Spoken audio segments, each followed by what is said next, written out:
Mirë mbrëma. Situata politike mbas shkarkimit të zotit Majani duket sikur ka fituar një lloj qetësie, megjithatë duket më tepër si një qetësi përpara fortunës.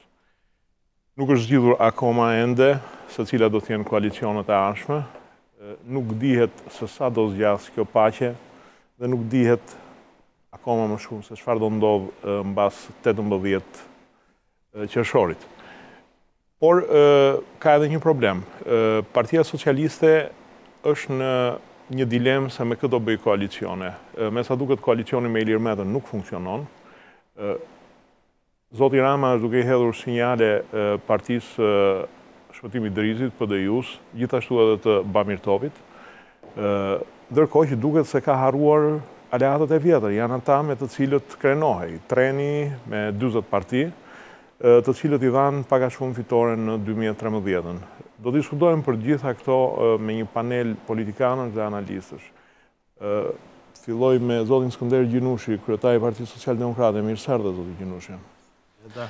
Me zotin Elman Sherifi, kryetar i LDP-s. Mirë se erdhe, zoti Sherifi. Mirë se gjetëm. Zotin Ilir Kulla, opinionist. Mirë se erdhe, zoti Kulla. Faleminderit. Dhe zotin Afrim Krasniqi, mik i hershëm i studios tonë. Mirë se erdhe, zoti Krasniqi. Profesor, le të fillojmë nga situata në të cilën jemi. U duk sikur do kishte një krizë të madhe, sikur do shkonin në zgjedhjet parakohshme, por përfundoi e gjitha me një shkarkim të zotit Majani për kodin e etikës, thanë. Në fakt, mua nuk mu duk shumë çështje etike, sepse po më ringjall ato kohët kur edhe Enver Hoxha thoshte kushdo me gërma dhe me fjalë të shkruar çmendon për punën dhe njerëzit, por ndodhi një diçka që nuk duhet të flasin. Juve si e shikoni këtë? E shikoni thjesht çështje etike apo krisje të koalicionit? E Majda ka pas çik për tradit shëri nga brenda, gjatë qeverisjeve. Po të mashme në dy periuda, 97-2001 dhe 2001-2005. 2001-2005 ka qenë karakterizuar në ndryshim kryeministrash më shumë për arsye të brendshme se sa nga presioni opozitar apo nga problemet tjera të brendshme të vendit. Majta ka më tepër vesh që habit e vet, po ja. Në këtë aspekt, biles kjo ka qenë çik, po ta marrësh krahasim me atë që quhet e djathtë, ka një farë pozitivitet se kur ka përplasje ose kur do thënë politika nuk kontrollohet nga një person, atëherë ka dhe më shumë demokraci. Megjithatë, kjo nuk ka ardhur shumë për çështje parimore, ka ardhur shumë për luftë grupesh në atë periudhë ose individësh, dhe atëherë ka qenë koha ku kryesore ka qenë pikërisht përplasja në Anometa. Ishte lëvizja për katharsis, pastaj anti-katharsis, e të tjera, dhe sigurisht kjo mbarte dhe mëtej, sepse nga kjo situatë u krijua si produkt dhe lësia. Dhe kompromisja se bashkëpunimi 2013 ju e dini shumë mirë që ishte një bashkëpunim konjunktural, pragmatist, i çasteve të fundit, sepse një parti që deri atëherë ishte me qeverinë që duhej të përmbyse, të largohej, me votë sigurisht, se fjalën përmbysje përdorin këta të tjerët, kaloi në krahun që duhet t'i kishte takuar në aspektin elektoral, po jo në aspektin e qëndrime dhe programor, kaloi me grupimin e majt që quhej, dhe opozitën e 2013 që i takonte dhe të fitonte dhe siç fitoi. Por gjithmonë dihet që derisa ishte një bashkim i çasteve të fundit, derisa ishte një bashkim që ishte... Shumë vonë u reflektua.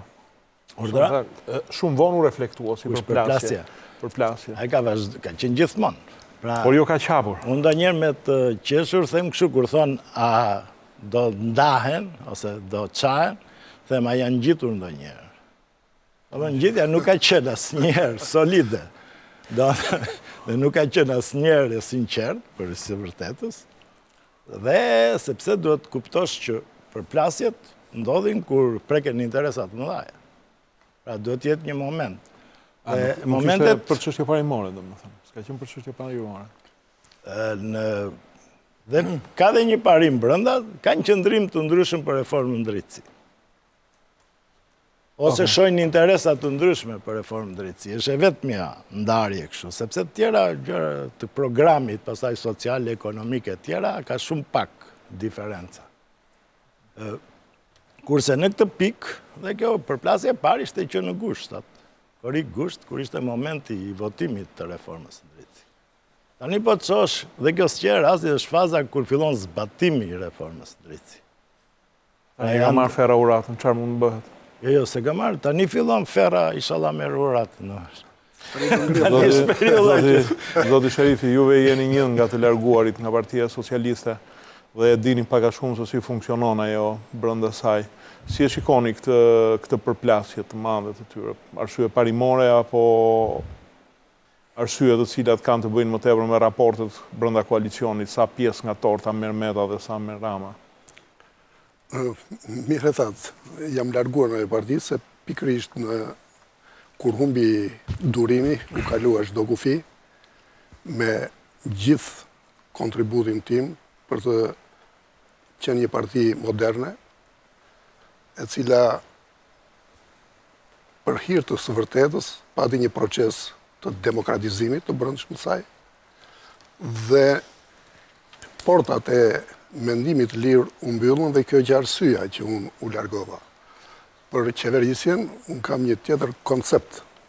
Mua nuk më bën përshtypje përse sot ka konflikt. Mua më bën përshtypje si u bashkuan në një koalicion.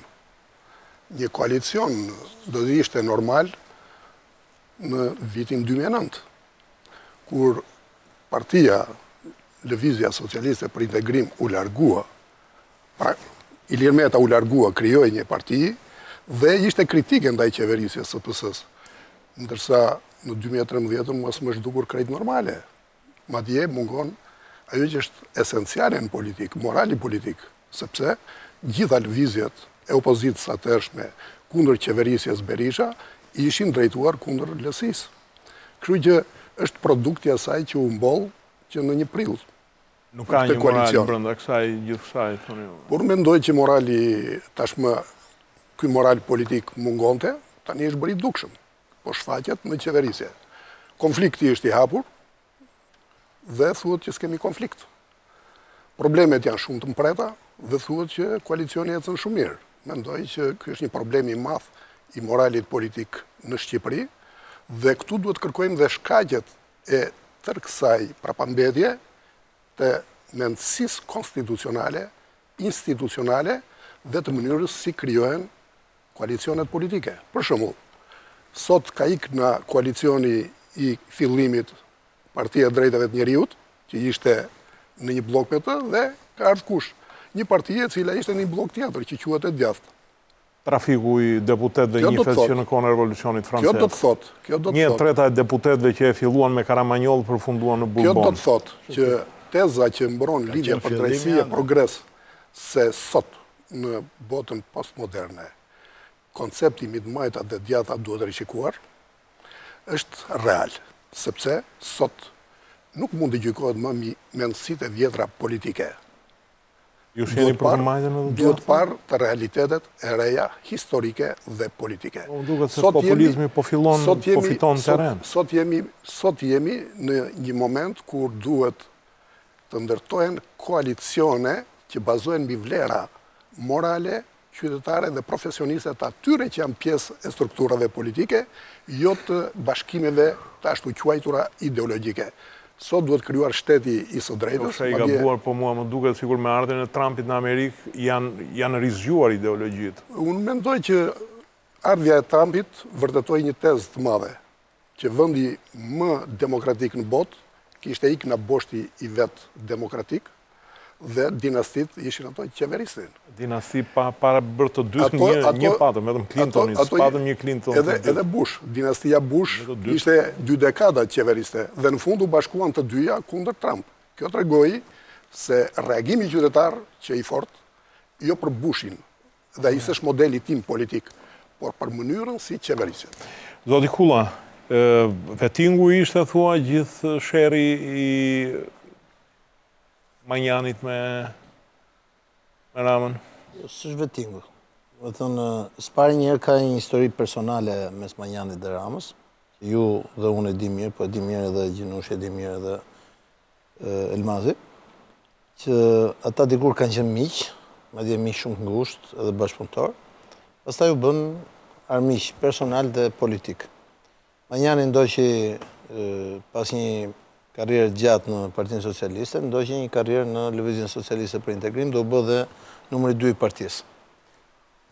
Duke qenë që Manjani është njeri që kishte kredite të shkuara në organizata ndërkombëtare dhe e njeh mirë sistemin e bashkëpunimit ndërkombëtar, por është edhe një jurist me një karrierë goxha të gjatë. Ai u qua si, le të themi, tekniku në Ministrinë e Drejtësisë, i cili qëllimin kryesor duhet të kishte pra reformën drejtësi. Dhe reforma drejtësi kaloi. Aty Manjani ka pas pluset e veta, minuset e veta, por nga kolekti, nga qeveria, njerëz shumë afër Ramës, mua më kanë thënë që ka qenë ministri më i mirë i LSI-s në gjithë këto kohë. Ma kanë thënë edhe prokurorë, në fakt që ka qenë ndër ministrat më të mirë. Dhe nga kjo pikpamje unë mendoj që Manjani ka qenë një vlerë e shtuar për këtë qeveri dhe për atë proces. Por kjo as nuk ka përmirësuar marrëdhëniet me Ramën, edhe as ka pas ndonjëherë shans për t'i përmirësuar. Nuk besoj që ka qenë as çështja vetingut, nuk besoj që ka qenë as çështja e hashashit, se Manjani ka 6 muaj, 7 muaj që ka thënë të nxjerrë mushtrinë për kanabisin e tjerë. Unë mendoj që, edhe kam thënë dhe publikisht, arsye e shkarkimit Manjanit është një intervistë e Manjanit tek Sokol Balla, e cila drejt për drejt çojnë panik ambasadorin amerikan. Duke thënë që Manjani në cilësinë e ministrit drejtësisë tha reforma, tha, u bë, tha, me sponsorizimin e Sorosit dhe sistemit Soros, edhe me pagesën e Sorosit Shqipëri, me qëllim që t'i jepë pushtetit drejtësisë një pushtetit vetëm pra Partisë Socialiste. Dhe ai pastaj këtë e ka thënë dhe në publik. Dhe unë mendoj që kjo gjë e nxorri nga sistemi, domethënë, marrëdhënien e cila deri në atë moment kishte qenë shumë e vështirë dy palçe ministër kryeministër. Dhe nga aty dolën ne pam që gjatë gjithë kësaj periudhe që ai ka qenë ministër, ka qenë gjithmonë në konflikt me kryeministrin. Por pika që e mbushi këtë gjë, ka qenë ajo intervistat natë, e cila e nxorri situatën jashtë kontrollit.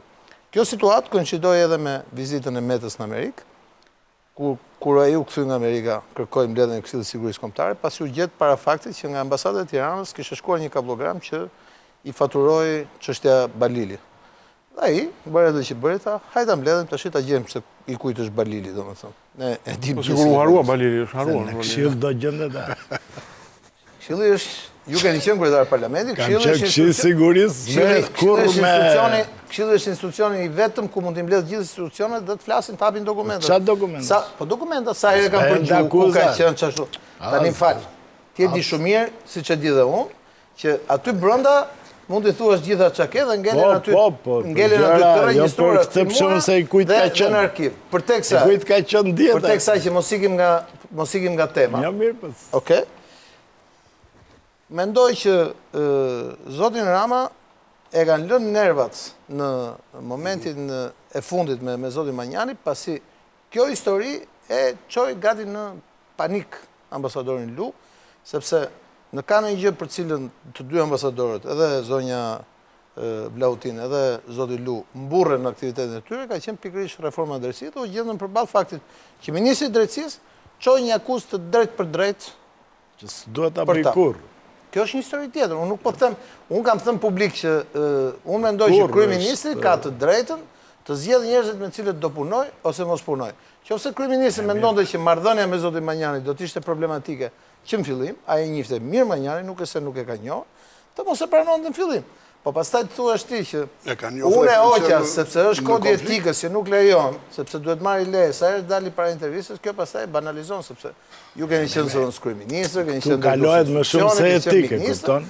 Tash kaloj. Këto që thua ti janë më shumë se etike. Tani ai nuk tha, të shkelësh detyrën që ke, funksionin që ke. Kryeministri nuk tha atë që po them unë. Kryeministri tha që ai ka folur pa marrë leje dhe ju referua historisë. Pa marrë leje, dhe ka dalë kundër reformës dhe fakt. Jo, reforma. Ka shkelur kodin e etikës, kjo ishte i zbut gjithmonë ai, se di pse i zbut. Reformën ai është njeriu që për reformën Manjani është njeriu që ka marrë më shumë lëvdata nga gjithë kusht tjetër. Nga gjithë kusht tjetër. Edhe tani se ku i nxjerrni këto. Po, edhe me dokumenta. Manjani u pozicionu që në fillim anti-reform. Përkundrazi, kjo është e vërtet. Jo.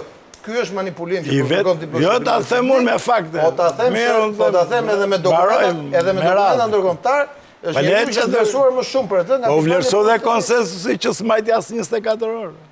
Kjo është histori tjetër, konsensuset shqiptar s'kan mbajt ndonjëherë. Zakonisht po flasim për sjelljen teknike të një ministri, jo për. Zakonisht shpesh ndërkombëtarët mburin atë që ishte pengesë.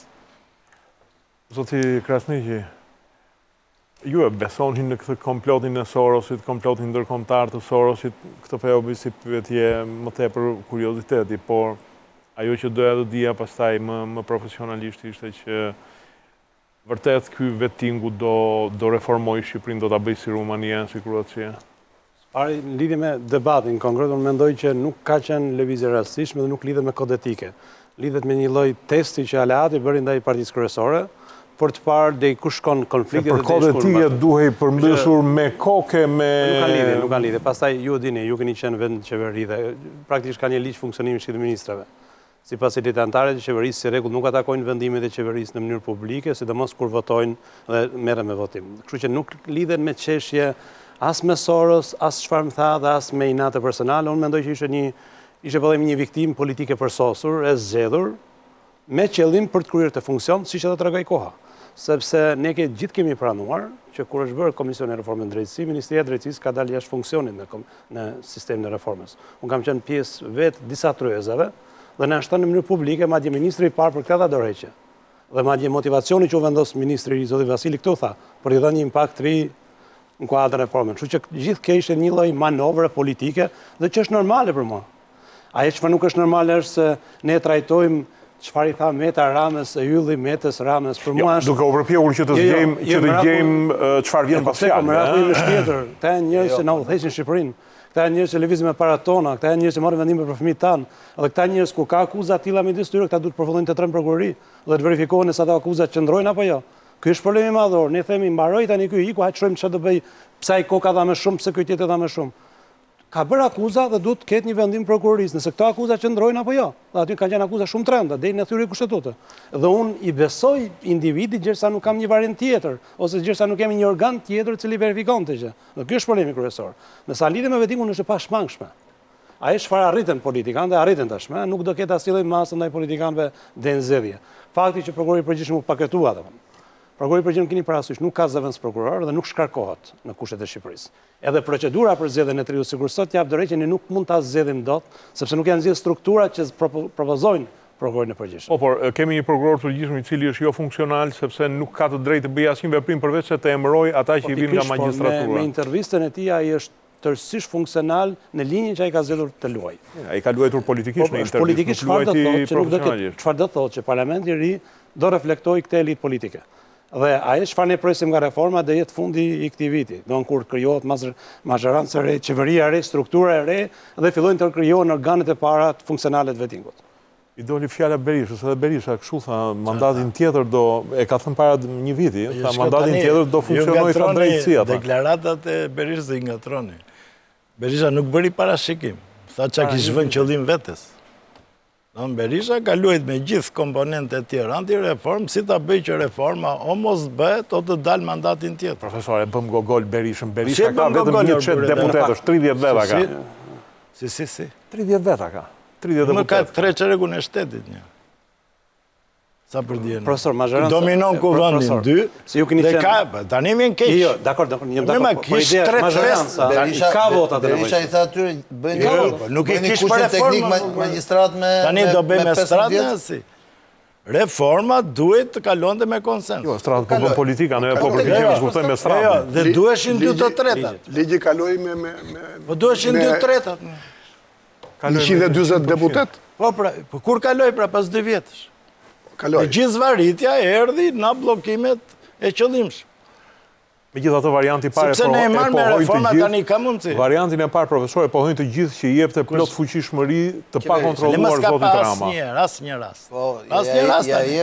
Unë e kam lexuar me vëmendje dhe i di tërë detaj.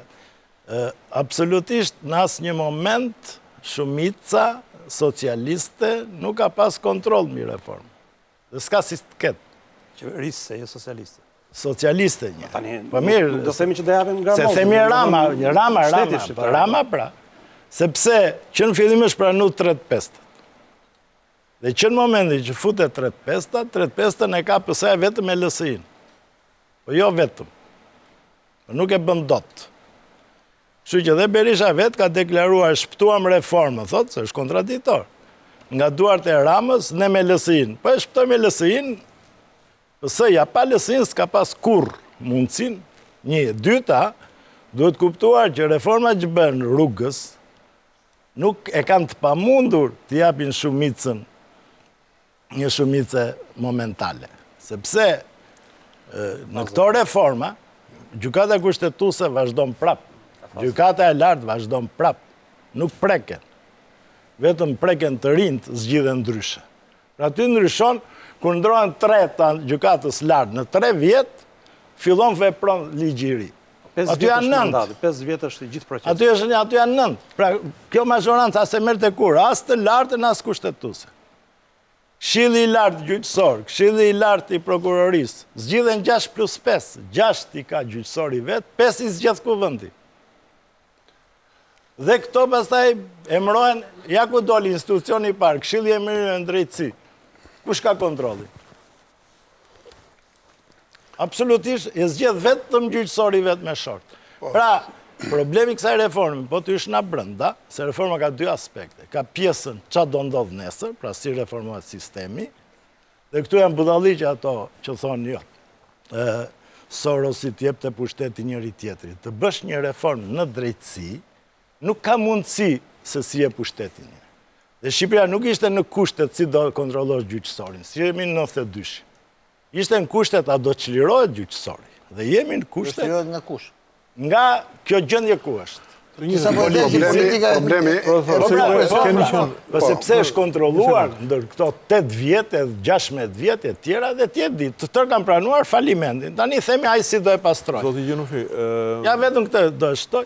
Pra, njëra pjesë është si do funksionoj nesër, dhe kjo është gjitha paketa kushtetuese, kurse pjesa tjetër është vetingu. Vetingu është i menjeshëm. Profesor, juve jeni edhe profesor, ju shprudencës.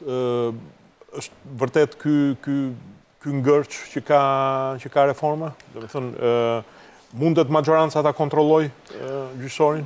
Unë dua të jem shumë i drejtë në ato bindje që kam për tërë këtë proces. Dhe mendoj, kështu i shërbejmë dhe çështjes. Unë mendoj se asnjë palë nuk e ka seriozisht atë që deklaron. Pse? Nëse duhet këtë një reformë të madhe në Shqipëri, ajo të jetë reforma në politikë. Asnjëherë Shqipëria nuk ka patur një klasë politike kaq të akuzuar, kaq të vetë akuzuar. Do të diskutojmë, profesor, se do flasim edhe për ligjin e zgjedhjeve. Synimi jon nuk është reforma dhe as vetingu. Jo, e kam fjalën këtu. Gratë mendimin tuaj si profesionist. Ky veting, ai jep kontroll Ramës mbi drejtësi. Këtë do të thosha. Problemi është i komprometuar dhe prandaj mungon besimi të gjithë për të gjithë. Sepse ky është parlamenti që do hyjë në historinë botërore si parlamenti që ka bërë një ligj për të dekriminalizuar vetveten. Ky është një parlament i cili duhet miratoj ligje për të garantuar një drejtësi të munguar. Ai po është antikushtetues. Vetë ligji vetingut është problematik dhe unë nuk dua të ndalem më këtu dhe për të parë gjitha aspektet kushtetuese dhe proceduriale dhe cili është produkti. Sot ne jemi para një fakti që edhe polemikat, edhe debatet janë si e kupton ti zbatimin e ligjit vetingut, si e kuptoj unë këtë ligj.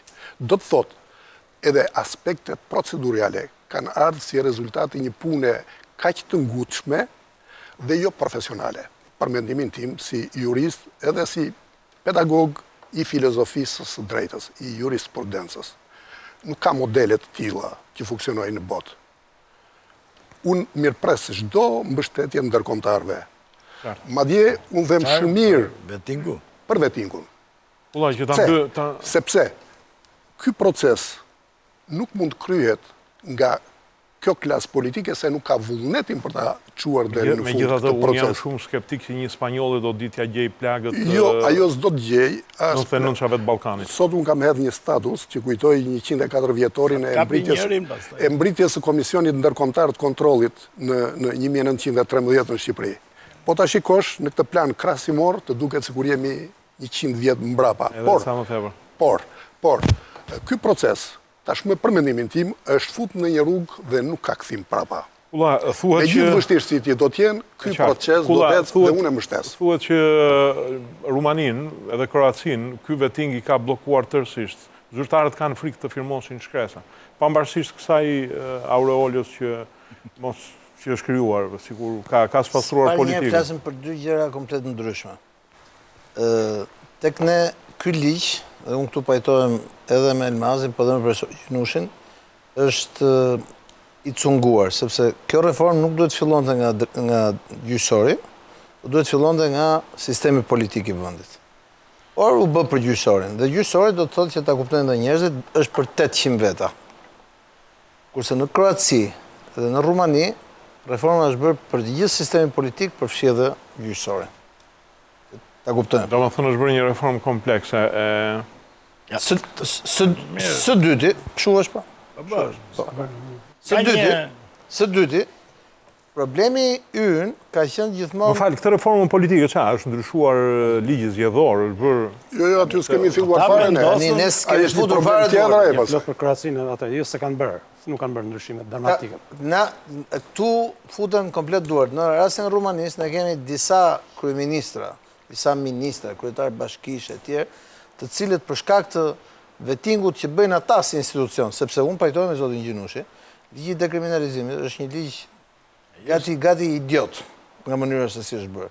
Sepse ligji i dekriminalizimit duhet të ishte përfshirë në një reformë ku duhet kishte vetting për gjithë klasën politike dhe për gjitha institucionet. Dhe ne do të gjendemi përballë faktit që gjithë kjo luftë politike do të bëhet për këta 800 vetë. Dhe ndërkohë do të na duhet gjejmë një 800 të tjerë, të cilët unë nuk besoj se do gjejmë që s'plotësojnë kriteret, kemi dalë që cilët sepse edhe kriteret pastaj që janë vënë aty njëri është më qesharak se tjetri, për shembull, aty njerëz E qartë. Nëse ne do kishim qenë serioz do thonin ti marrin nga Harvardi sa efektin e tij. Okej. Tani duke qenë që ne reformën e kemi vetëm për këtë gjë, ne gjendemi përballë zgjedhjeve. Dhe ne dimë që kur fillojnë zgjedhjet në Shqipëri, tu harrohet çdo gjë tjetër dhe gjithë objektivi, opinioni publik, media, ekonomia, partitë politike, janë gjithë atje. Do më thonë, ju mendoni që do përdoret në kuadër të fushatës, po nuk do ketë efekt real? Unë them që s'pari njëherë pajtojnë me zotin Gjinushi që efekti kësaj reformi do fillojë të ndihet edhe me afrimin nga fundi i këtij viti, pra me një parlament tjetër. Së dyti, ne nuk se do kalojmë, bëm reformën dhe kjo reformë do japi një paqe sociale dhe paqe politike. Përkundrazi, reforma do jetë një argument tjetër për cilën forcat politike do përballen më shumë në zgjedhje. Të vazhdojmë për efektin politik. Sepse ajo që është e rëndësishme është që të kuptojmë që me këtë reformë që u bë, a ju hoq politikës masha për të komanduar institucionet e pavarura, apo ato u bën akoma më shumë të varura. Të gjitha forcat politike kanë pas një mend që t'i kenë më shumë në kontroll të. Nuk besoj se mund t'i dalin në Shqipëri jashtë forcës politike. Atëherë, politizimi gjithçka e se ju thatë kanë ardhur këta ndërkombëtarët. Unë besoj që këta ndërkombëtarët do duan një vit një herë, megjithëse kanë qenë këtej nëpër Ballkanet e tjerë, do duan një vit një herë të kuptojnë që jemi rast sui generis. Publicitet.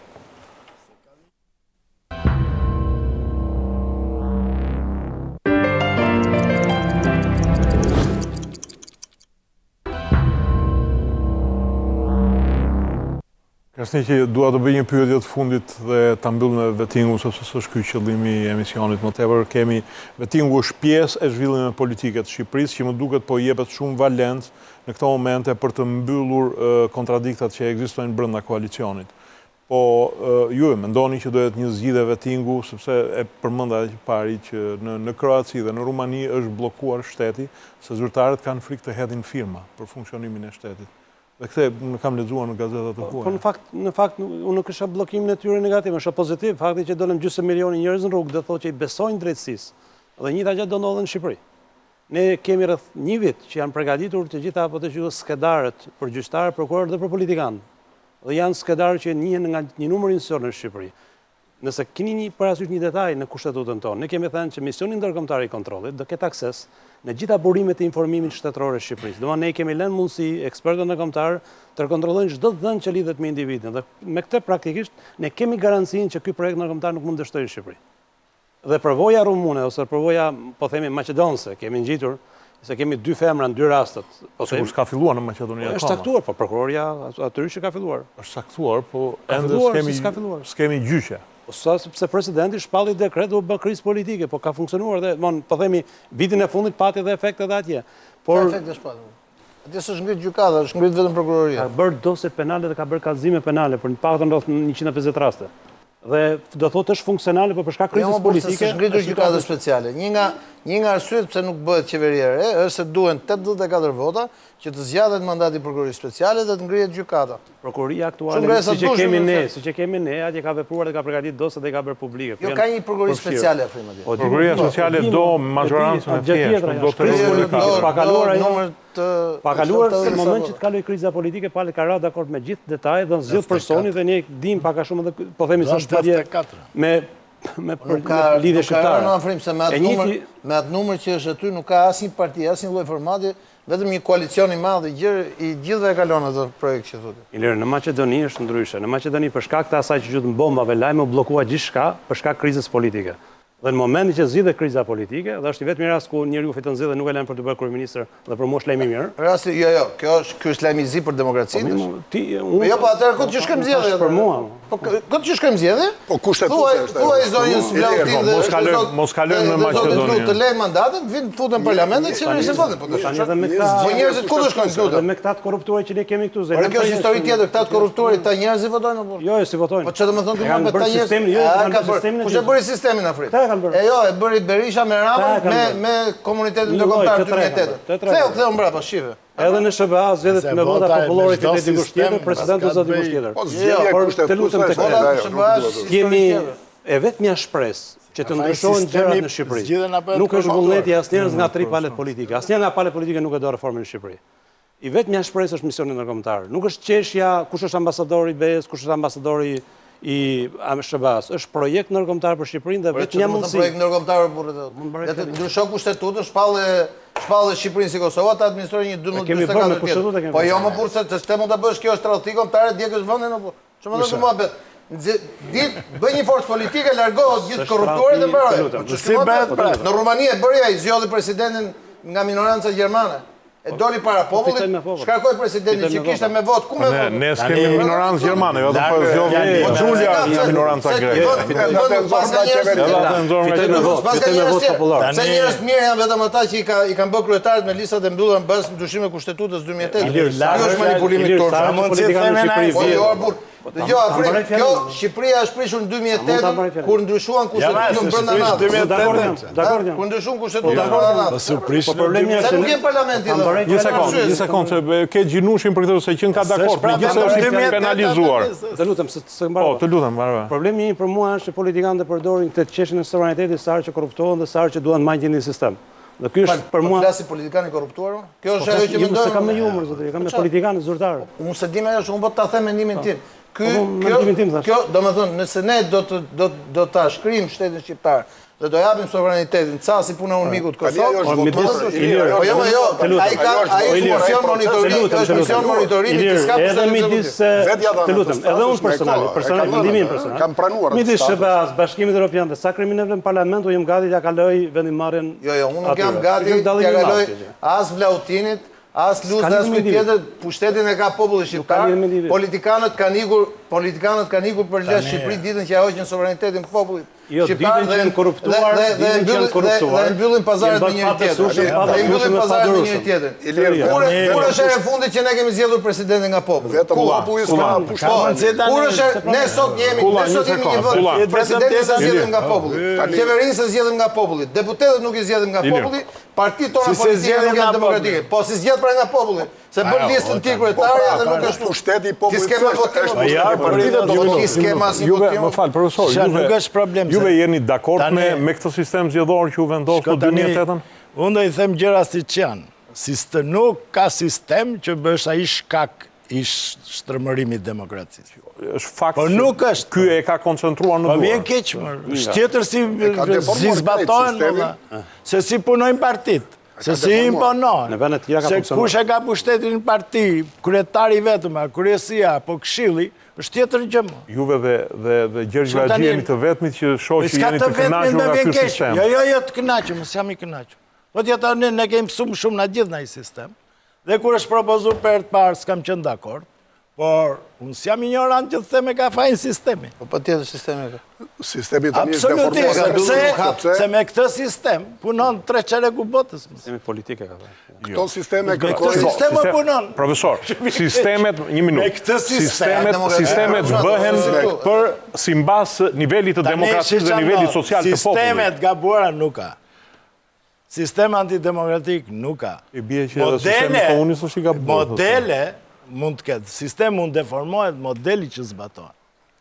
I vetëmi deformim që ka ky sistem për Shqipërinë është që ka pak qarqe.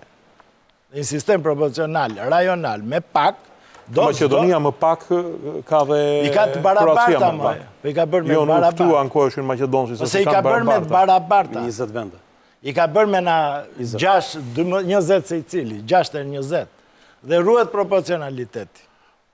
Pra ka ca sekrete të vogla, modeli që është aplikuar, e deformon relativisht. Po tek ne Kurse ajo pjesa tjetër. deformuar Kush? thelbësisht. Kush është thelbi? Thelbi është ky.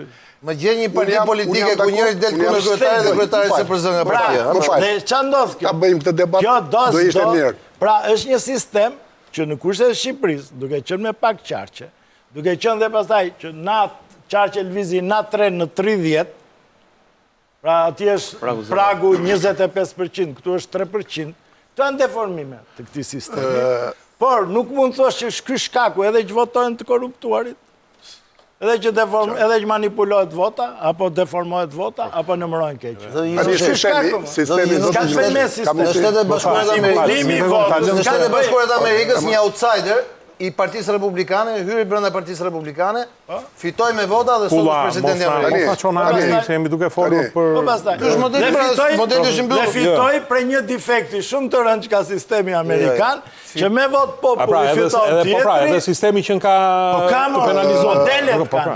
Po mo, para mas që se më faj sistemi. Duhet jemi realist.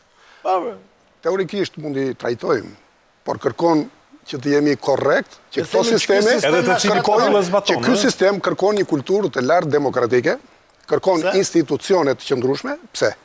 Sepse sot politikën në Shqipëri nuk e bën dhe sovranitetin nuk e ka as populli, se thotë Iliri që duhet se populli zgjodhi, po e kanë kryetarët e partive. Domethënë të sistemi politik në Shqipëri është i deformuar. Dhe institucioni më i rëndësishëm Kur është me kandidat. dhe jo, institucioni më i rëndësishëm sot në Shqipëri është bërë kryetari i partisë, që do të thotë, partitë nuk janë demokratike në Shqipëri. Ky është problemi. Ky është shndruar në një sistem partitokraci ku kudo është partia. E keni parë edhe në terminologjinë e politikanëve të partive thuhet do ta bëjmë partinë 150.000 vet. Ishte sistem diktatorial dhe nuk kishte më shumë se 100.000 antar partie. Po përse ne pas kemi kaq nevojë për të shtuar partinë, për ta bërë të madhe? Kur ne duhet të bëjmë institucionet demokratike. Një vend demokratik mund të prosperoj kur ka institucione që burojnë nga vota e lirë. Tek ne, ky është sistemi deformuar, ka një velo demokratike, nuk është përfaqësues, nuk është populli ai që vendos, por janë kryetarët e partive të cilët bëjnë listë. Dhe ata që votojnë për subjektin, nuk votojnë për atë që duhet i përfaqësoj. Sigurisht, modelet janë të ndryshme, po dhe kulturat janë të ndryshme, edhe traditat historike janë të ndryshme. Kurse ne jemi të veçantë, sepse ne nuk kemi hedhur themelet e një shteti demokratik që ka institucione politike dhe juridike të cilat mund të funksionojnë mbi norma juridike kushtetuese dhe ligjeve organike. Kjo është e dukshme, kjo është e qartë dhe duket kudo. Duhet të bëjmë partitë demokratike, Partitë demokratike bëhen në qoftë se do jetë sistemi i hapur demokratik, se partitë bëhen sa duhet sistemi. Se bën dot dhe ne kemi modelet i kemi parë. I kemi parë sepse ne Qoftë se do niseshim nga ajo, bëj një statut demokratik partia dhe ja ku bë demokratike, se pengon sistemi Ne zgjedhor. i kemi statutet dhe nuk respektohen në partitë shqiptare. As kushtetutat e partive nuk respektohen. Dhe ky është një problem shumë i madh. Dhe ky është një fenomen botror, po tek ne ka peshë të madhe sepse ne nuk kemi kulturën politike, demokratike dhe institucionale. Për të ta ilustruar të deformojmë. Ne kemi raste deformuar gjithçka. Kur kryetarët e partive janë opozit, ose kur nuk janë ata kryeministët dhe është kryeministër tjetër dikush nga partia, e bëjnë statutin që njëri është kryetar partie, kështu ka pasur Partia Socialiste, tjetër është kryeministër. Kur bëhet kryetari i partisë kryeministër, i bashkojnë. Ne kemi kryetar. Kemi modele të cilat janë. Ne jemi vetëm i vënë në botë. Ne jemi vetëm i vënë në botë ku kryetari i partisë këndohet këngë. Mira, ato pastaj. Për sistemin afrimash, ky lloj sistemi zgjedhor që kemi ne që ka bllokuar gjithçka në këtë vend. Unë me profesorin bashkojmë në këtë pikë. Ideja gjithmonë sistemi varet si zbato. Ky sistem u zgjodh që do largojmë të fortët nga politika dhe njerëzit problematik të zona majoritare. Dhe çfarë ndodhi? Liderit politik hynë pazarit shqiptar. Gjetën një të fortë dhe një me shkollë. I prunë të fortët. Një të fortë dhe një me shkollë në gjitha listat elektorale. Dhe futën shokët e sportit, basketbollit, femërisë, lagjes, gjithë shoqërinë e tyre dhe i futën në listë dhe largun politikanë të karrierë dhe shkatroi karrierën, dhe vetëm shkatroi karrierën, por shkatroi edhe sistemin e vlerave brenda partive politike konkurruese. Dhe unë për shembull, po të isha parti e vogël politike, unë s'da pranoja kurrë të sistem, sepse i zhduki partitë e vogla politike. I detyron të hyjnë koalicione më dha dhe votat e tyre trafikohen.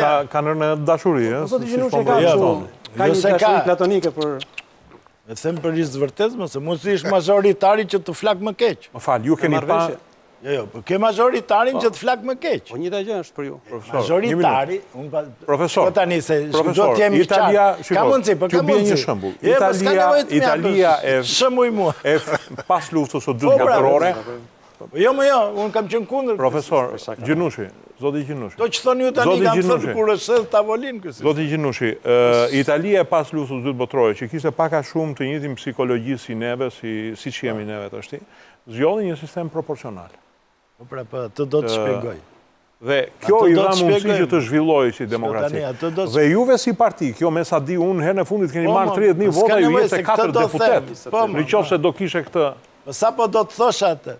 Po këtu muhabeti u bë një minutë pra se u bë një ndryshe. Po theq se sistemi ka bërë që jo të hynë të korruptuar, jo të inkriminuar, është gabim. Së sistemi. Shfrytzuar. Çdo sistem, po jo më ka dhe tjerë më të edhe majoritari, vë kandidat edhe biles pse më të fortë. Ja më se marrim shumë vota. Pik muhabet. Ky sistem në fakt bëri që të luftoj për një deputet, për deputetin e fundit të listës. Kështu se skuptojmë. Pra, deformimi që ndodh që në Shqipëri me vot fitojnë edhe të korruptuari, për biles preferohen shpesher, nuk është prej sistemit. Është problem social, politik që kemi këtu. Që ka Shqipëria. Pik. Kurse deformimi e sistemi, unë ti thash dhe një ndër është dhe korektime, dhe shilja në korektim. Që kur je jashtë aleance, korektohet ndryshe, kur je brenda aleance, korektohet ndryshme sistemi. Pikërisht që të bëj të vështirë konkurimin jashtë. Pra është sistem me prag të lartë që quhet. Dhe kjo është shumë e vërtet që në demokracitë e brishta gjithmonë synojnë tek sa më proporcional. Pra ne duhet kishim proporcional dhe është kërkuar, që kur është propozu ky, është kërkuar që nëse do merret ky sistem, të futet korektimi kombëtar. Pik. Dhe ajo zgjidh pastaj. Në 2008 ju ishit kundra apo? Po kundër me kam votuar. Unë kam qenë kundër, përderisa u bë pastaj në nivel rajonal dhe u premtu që të futet edhe korektimi kombëtar që s'u bë. Kulla, le të flasim për sistemin dhe ta bashkojmë me Ilir Metën, i cili është edhe tema e emisionit sotëm. Ky sistem e frikson Ilir Metën, mbijetoi politikisht në 2009 në fije të Perit dhe me sa duket e frikson ende. Ky lloj sistemi, sepse llogarit të cilat janë të pa ndershme, sepse marrin rezultatet 2013-ës, kur PS-ja ishte ende një shpresë e re, nuk marrin parasysh regjimin që bie koha. Megjithatë, duket sikur Meta është i friksuar nga kjo. Mua vjen mirë që këtu kam dy miq të vjetër, me cilin kemi bërë këto muhabete dhe në ato vite, është zoti Gjinushi dhe Elmazi. Ilir Meta në 2005-ën kishte vetëm 70.000 vota. Dhe mjaftuan ato 70.000 vota për të nxjerrë Partinë Socialiste dhe gjithë koalicionin, edhe mënyra se si u bë ligji atëherë, ishte gabuar për të nxjerrë në opozitë. Në 2009 unë ndaj opinionin me ju që e tremte. Mori 90.000 vota dhe nxorri 4 deputet që bie diku 20.000 vota për një deputet në mesatare. Dhe prap e la Partinë Socialiste në opozitë. Për një deputet, e ndihmoi Zoti në kuptimin e rifill të fjalës. Por e la fjalës. ama. Jo, Zoti ishte i PS-s. Por e la ama. Tani vim në kalkulimet e sotshme. Ky sistem u lind për të bërë bipolarizëm në Shqipëri, për të zhduk Skënderin, Metën, gjithë tjerët, dulen e këta dhe për të lënë PS, PD, pra dy ombrellat. Sot është kthyer në tripolar. Pse? Sepse është e vërtet që Ilir Meta në fillim ka qenë i trembur, kurse sot Ilir Meta është rehat se ka rritur numrin e votave, partia është rritur, për një arsye ose për një tjetër, se tash do rrim të Jo, arsyejtojmë nuk është ky qëllimi i bisedës. Por sot partia është rritur në gjitha zgjedhjet nga 2005 deri në 2015. Çdo palë zgjedhje është një parti që ka vajtur. Megjithatë, Meta ndoshta është më i kënaqur me 5 deputet që përcakton qeverinë sesa 11 deputet që s'përcakton dot qeverinë. Me siguri numri i deputetëve do jetë shumë më i madh, por ky sistem që është sot, atë të mesit në këtë tripolarizëm e bën më të fortë se në çfarë do lloj formule koalicioni. Prandaj, pyetja ime është, a do t'ishin ata më të kënaqur ta kishin Metën brenda, apo ta kishin Metën jashtë, sepse historia e kalkulimit vërtet mund të bëhet që në një qark, sepse nuk është në gjithë Shqipërinë. Nëse një qark ai del i pari, i merr ai ato të parët. Është lojë me qarqe, është lojë me të futme, është me të fundit, me kalkulimin e fundit. Dhe hajde ti do gjesh pastaj një parti, ju keni marrë 30.000 vota, mos gaboj zgjedhjet e... Okej. Ju nuk marrët asnjë deputet, ka partit vogla që kanë dalë një qark, ka marrë 7.000 vota, 5.000 vota, kanë zgjedhur deputetin. Prandaj, unë mendoj që nëse do ta shohim mirë për të veçlit. Nëse do ta shohim mirë me kujdes. Po duhet ta kesh mirë me kryetarin vetëm. Jo, varet. Në qark caktuar, s'duhet të vjedhin votat e... Në zgjedhjet e 2009-s, Problemi që ka vjedhja. Partia Socialiste ka humbur 2 deputet, një në qarkun e Tiranës dhe një në qarkun e Fierit, pse se nuk pranoi ta merrte Petro Koçi në koalicion dhe Petro Koçi shkoi tek Ilir Meta dhe dolin 2 deputet këtej. Për histori pak votash është. Ndërkohë që sot që flasim ne, Partia Socialiste ka interesin më të madh ta ketë LSI-n brenda sepse i bën kalkulimet, sa është numri votash, në cilat qarqe është më e fortë, siç përndahet e tjerë, dhe kërcënimi i madh është që megjithatë që për mua do ishte kërcënim fakti që ne kemi më shumë se 2 parti në kuvendin e Shqipërisë, se kjo do të garantonte stabilitetin, dhe unë mendoj që zgjedhjet e ardhshme ne do të kemi diku te 7-8 parti me një sistem që këta e nisën me një sistem që këta po te grupet parlamentare. Jo, sa grupe do ketë në zgjedhje. 3 koalicione do ketë zgjedhje. Nëse vazhdon kështu 3 koalicione do ketë zgjedhje. Meta do i në mes. Nëse vazhdon kështu, kjo frymë konfliktuale, nëse vazhdojnë të njëjtët njerëz si në 2005 ju kujtohet, ju i thoshin Fatos Nano si Metas na duhet e tjerë histori të tilla. Tani kod gjithmonë e bëni sikur Nano. Kjo është historia politike e vendit. Jo, po e bën sikur gjithmonë e luftojnë. Dhe ai s'lufton hiç. Po kjo është histori tjetër, Juve ju kujtohet sa mandate janë. Sa mandate janë humbur 2005. Mua e mazit na kujtohet shumë gjëra. Shumë mirë. Tani jemi në 2017, ky sistem elektoral që kemi ne, që 2 forcat e mëdha e votuan për të zhdukur LSI-n dhe ju të tjerët, sot jemi në tripolaritet. Ajo është e vërtet, sepse i vën në kontroll të tjerët. Këtë ka kjo. Ne duhet diskutojmë për ligjin dhe sistemi që ishte, nuk ishte se ishte me i letë për të veçlit. Ti kishe të 40 proporcionale. Jo, për si ishte me i letë për të veçlit. Ne jemi në një handicap. Kish pragun me ullët. Në një handicap që është me gjithmonë i pa kuptim. Dje, parlamenti miratoi të shtyjë edhe një muaj komisionin e reformës zgjedhore. Kjo s'ka ndodhur asnjëherë, ose mund jenë të rralla. Dhe kudo në vendet demokratike, nuk punohet 6 muajt e fundit për të bërë ndryshime në kodin zgjedhor. Dhe ne diskutojmë cilat do janë koalicionet, si do të futim zgjedhjet, cili është sistemi, kur ne ende nuk e kemi të qartë cili do të jetë kodi zgjedhor i cili duhet garantojë zgjedhje të lira dhe demokratike. Në Po me këtë Shqipëri, votimin elektronik, jeni pro ju?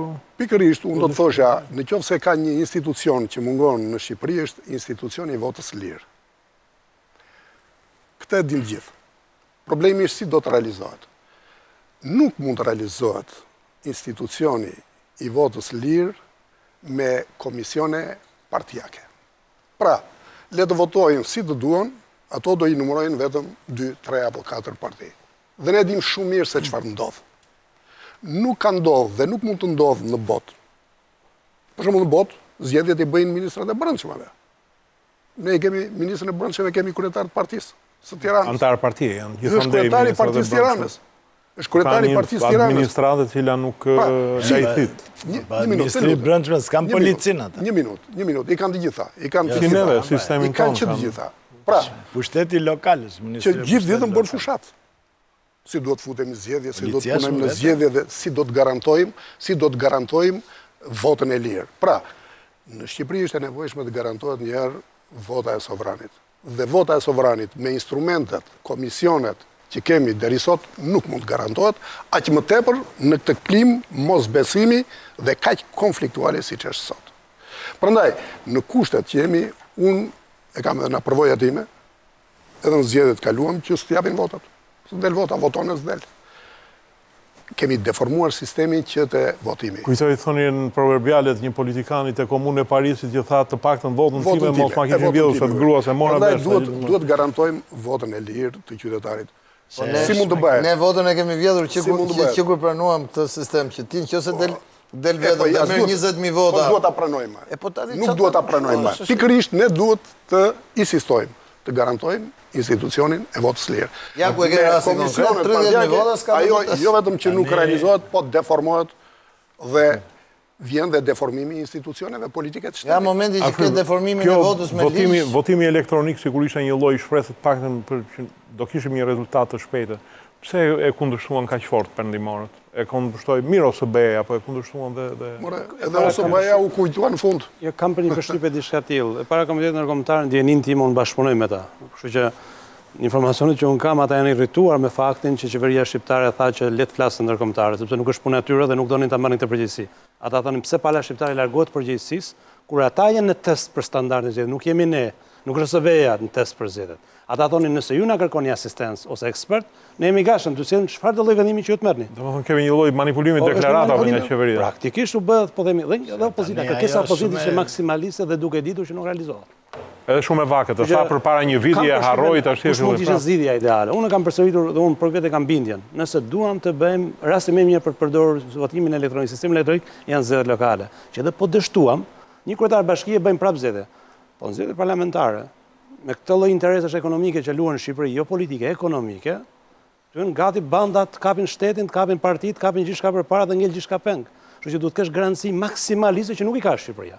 Le të zgjedhin 2 qargje, një PD-ja dhe një PS-ja, dhe të përcaktojnë 2 qargje në Shqipëri dhe aty të bëjnë eksperiment, rastin konkret. Dhe kjo do ishte pozitive, sepse kur e praktikon bota, se dhe këtë thuash, është në Argjentinë nuk bëhet, doli keq edhe s'po bëjmë në Shqipëri, këtë janë pralla me mbret. Është një si reforma arsimi që në mërë nga kitë. Kanë bazë fare. Për vërtetës. Po çfarë mund bëhet? Unë dua të ndalem te diçka tjetër, nuk është kjo thelb. Kjo nuk është reformë që bëhet 3 muajt e fundit. Tani Një sekond, ta mbaroj. Ta mbaroj vetëm fjalia e fundit. E para falet ka ra dakord për që nuk do bëjnë gjëra mëdha sepse nuk e lejon ligji. 6 muajt e fundit nuk lejon, kështu që të financimi, koda gjenore e tjerë. Dhe së dyti, për partitë duhet ketë një nen për mua. Çdo parti duhet konkurrojë vetme. Dhe koalicionet bëhen pas zgjedhjeve. Të gjitha këto pazaret, më ke mujnas, më ke mujnas, sa më këto janë shantazhe pazari, nuk kanë lidhje me parimin, s'kan lidhje me ideologjinë, s'kan lidhje me votin qytetar dhe gati tallen njerëzit që themi pse ne i themi që zgjedhjet janë zgjidhje. Zgjedhjet nuk që kanë zgjidhje, zgjedhjet që kanë pazar, nëse palët takohen te Gjirilazit dhe merren vesh, morën fund zgjedhjet në Shqipëri. s'ka Do të gjinu, po. s'ka rëndësi se ku takon. Zoti Gjunushi, S'keni çfarë qenë doni të shtoni? Gjirilazit, ha? Ja, mas të shpuna, po është këtu që nuk mund të ndalosh që të bëhen... E di, po, s'kan lidhje me koalicion parimor. Por pasaj, në qofë se janë parimore, apo janë pazare, këtu është vlerësimi popullit të vlerësojnë. Popull ata mirë. një faqe gjysmë kanë kontratën. Gjermanë që kanë koalicion kanë 300 faqe kontratë. Ju dini shumë mirë. Dakord, se i di. dakord, por nuk është kish arsye për të thënë që t'i ndalojmë. Jo duhet Se nuk konkurrojnë, çdo ekziston. parti të konkurrojë. Po s'mund ta, nuk ekziston ky lloj detyrimi. Pse ju thoni vetë kam levërdi, më vjedhin votat. Konkurrohet, shohim sa peshën nga partitë. Shka tani, vjen keq. pikrisht ne votat ruhen më pak kur hyn vetëm se s'ke kushtituar fare. Kur hyn me aleat mendon se mas e tiruan në çika aleat. Po ata që janë problemi. Po ata që janë fare në aleancë. Po pikrisht pra, Publicitet.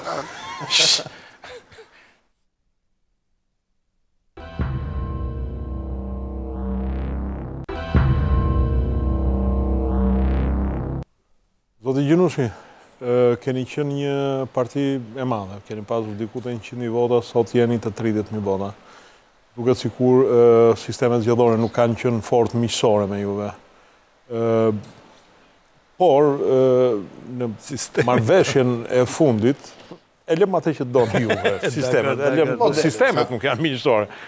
Sistemi i komunizmi është sistem, apo jo? Nuk është marrëveshje. Zgjedhorët janë tjerë gjë. Po pra, edhe po besoj që vetë shifrat, me qënë se eri matematicien duhet, shifrat tregojnë që juve nuk keni qenë favorizuar nga kjo. Gjithashtu nuk keni, edhe në 2013 keni qenë në aleancën e madhe me zotin Rama dhe duket sikur nuk ju kanë afruar, megjithse kanë afruar të tjerë. E shikoni veten prapë në një aleancë të ardhme me Partinë Socialiste? Apo mendoni që në qoftë se zoti Meta formon një koalicion të ri të shkoni me zotin Meta? Tani ne, sigurisht që PSD-ja ka qenë dhe i mbetet të majtës. Lesu nga përdor gjithmonë dhe batutën që mas e rëshqet PS-ja, po ne së rëshqasim, ne e majtë. Dhe kjo ka qenë një ndër arsyet që ne kemi qëndru konsekuent edhe kur kemi parë që koalicionet s'kanë qenë të ndeshme. Dhe për isë vërtetës, PS-ja historikisht në taktika elektorale ka gabuar, dhe ndaj vetes dhe ndaj nesh. Që në 2001. Në vazhdimisht, taktikat i kanë qenë varianti me i keq për të fituar zgjedhjet, ndonë se zgjedhjet kanë qenë të fituar në tavolinë. Bile se u shpikën, pra ne këmgulla që pa që sështë sistemi, sepse ka ndodhë deformime më të mëdha me sistemin Gjerman, që i kishim kushtetut dhe luajtë me të pavarit, pas ta bëjnë super dushkun, u ligjëru dhe dushku, dhe në 2005 u bë dushk dynjaja. Biles në njerë ma adresuan dhe mua, ndonë se ne kemi bërë gjyq kushtetus kundër kësaj.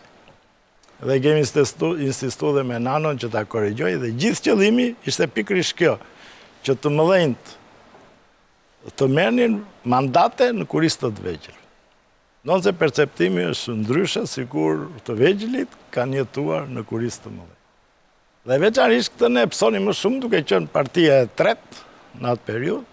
Me atë në 2005 mbjetuam sepse dushku do bënde atë pastaj që të vegjël luftoni me njëri tjetrin dhe të mëdhenj me njëri tjetrin. Kështu që i shpëtuam goditjes dhe dole më mirë se sa në 2001. Doli partia dytë kombëtare. Ndërsa, kur ka dalë, ne themi për mandate tani, mos bëjmë ironira me vota. 100%, sa? Po pra po. Po sepse votat proporcional i jepeshin të vogla. Skemat, votat majoritari i jepeshin të mëdhenjme. Shkëmbim votash ish. Dhe rëndësi ka ruhet proporcionaliteti midis. Pra, midis të vegjële ishin të parët në të majtë. Domën, kjo është kryesorja. Tani në 2009 pa tjetër, se që parë nuk e mbroj sistemin pse e vunë këta. Vënja në Shqipëri ishte me këtë qëllim polarizimin, ripolarizimin. Pra dhe kontrolin e zgjedhje, pa tjetër. Sepse është me prag të lartë. Dhe ndryshimi i vetëm na Gjermani është pikrish kjo, që ai e kish pragun 2.5, ky shkon në pragun na 3 në 30. Sa është më thonë që juve keni qëndër kritikët më të mëdhenj të këtij sistemi. Po pra se ka pragun e lartë. Po jo të them që sistemi prodhon korupcionin dhe ka deformuar demokracinë kështu. Si sistem nuk e sjellin ata. Ajo sjellin njerëzit që zbatojnë atë sistem. Sistem që ka një kosto shumë të sepse ja ku jemi, nëse votat do numërojë mirë në 2009. Ne s'do kishim shumë 30, do dilnin 40-50 që kemi marrë shumë dhe në 2001. Dhe nëse do reflektoj drejt, se janë futur ca koeficient korrektimi, është një sallat e tërë që nuk shpjegohet, duhet ta shpjegosh na dimris lojrat e këtij sistemi, se ka mënyra ndryshme. Jo, dhe si të kuptoj. Rëndësika, pra dhe mënyra e korrektimit, se pra vetë sistemi është në rregull, pastaj mënyra si e korrekton, mënyra si ndan rajone, këto gjitha janë një lerat ndonjëherë. Nuk përdoren për mirë, përdoren për interes të. Dhe këto na penalizuan. Që për shkak këtyre penalizuan, kur ndodhesh pastaj jashtë kuvendit, siç u bë tani 7-8 vjetë, kupton që partia flë, ose është në... Megjithatë, gjithë ato vota nuk ju kanë afruar në qeverisë. Ja, kam preferuar tjetër gjë, sigurisht, derisa dhe vetë koalicioni 2013 kështu ndërtu. Me tjera parti u bë opozita, me tjetër parti u konkuruan në finalen e zgjedhjeve. Idealizmi nuk shpërbleka asnjëherë. Ja, absolutisht, idealizmi vetet Ka ngel te. nuk është material. Nuk na pas ka bërë fajda sistemi gjerman, domethënë. Nuk është... Gjermani se zbatuam asnjëherë. Asnjëherë s'është zbatuar. Siç duhet, asnjëherë. Ishte në kushtetut, s'u zbatua asnjëherë. Atë e kam shkruar. Dhe kam humbur gjyqin. Kur vajta në gjykat ta mbroje sistemi, thanë ti nuk e kupton. Dakor. Jo, i dua të në fakt nga gjitha se ne kemi provuar gjitha llojet e mazhoritar, mix të ndryshe etj. Por personalisht sistemi më i mirë ai ishte 140. Krijon se mund të kishte edhe elit korrektim, kishte mundësi dhe mazhoritar që qytetarët votojnë deputetin. Sot nuk votojnë as deputetin dhe as elitën nëse nuk e dësh shefi i partisë. Dhe ndryshimet kushtetuese 2008 kanë ndryshuar jo thjesht sistemi, kanë ndryshuar sistemin politik. Ne kanë bërë super kryeministrin të gjithë pushtetshëm. Ne kemi parimin që parlamenti kontrollon qeverinë, në 2008-ën kryeministri kontrollon parlamentin, në krejt e kundërta. Për shkak se kryeministri është edhe kryetar e mazhorancës, edhe kryetar e partie, i majt apo i djathtë qoftë ai, është krijuar kur PD ishte për shembull në pushtet, 4 vjet Berisha s'ka mbledh asnjë strukturë partisë, as interesonte fare. Rama bëri të njëjtin gjë. Bëri referendum popullor që mos votohet kryetari, domethënë në 7 vjet. Po çfarë do thotë që ka deformuar tërësisht mundësinë që demokracia zërohet. Shanset për partinë në teorinë politike thuhet, është një sistem i hapur, është shanse sa ka kandidati pavarur, sa shanse ka kandidati pavarur, dhe sa shanse ka progritaria politike. Të dyja këto në Shqipëri kanë shanse minimale, se sistemi ja pamundson. Kandidatin pavarur ne godasim me shelma, nuk e lejojmë të hyjnë konkurrencë, po themi, jo më të numërojmë votat. Ndërsa po themi progritaria politike duhet dalin kundër dy koalicioneve dhe shanset e tyre dhe sikur t'ja numërojnë votat, janë të përqendrohen në një qark saktuar, ku mund të krijojnë një mandat parlamentar, po në rang kombëtar mund të marrin, po themi, rreth 11.000 vota në rang kombëtar, në çdo qark rreth 120.000 vota as manë mandat. As mandat. Kjo është një llogari që e kam bërë dhe unë, është shumë penalizuese për partitë e reja në Shqipëri. Ndryshimi më i keq i 2008-s. Ja një fjali vetëm. I 2008-s, ndryshimi më i keq është që u hoq presidenti zgjedhja me 3/5. Ai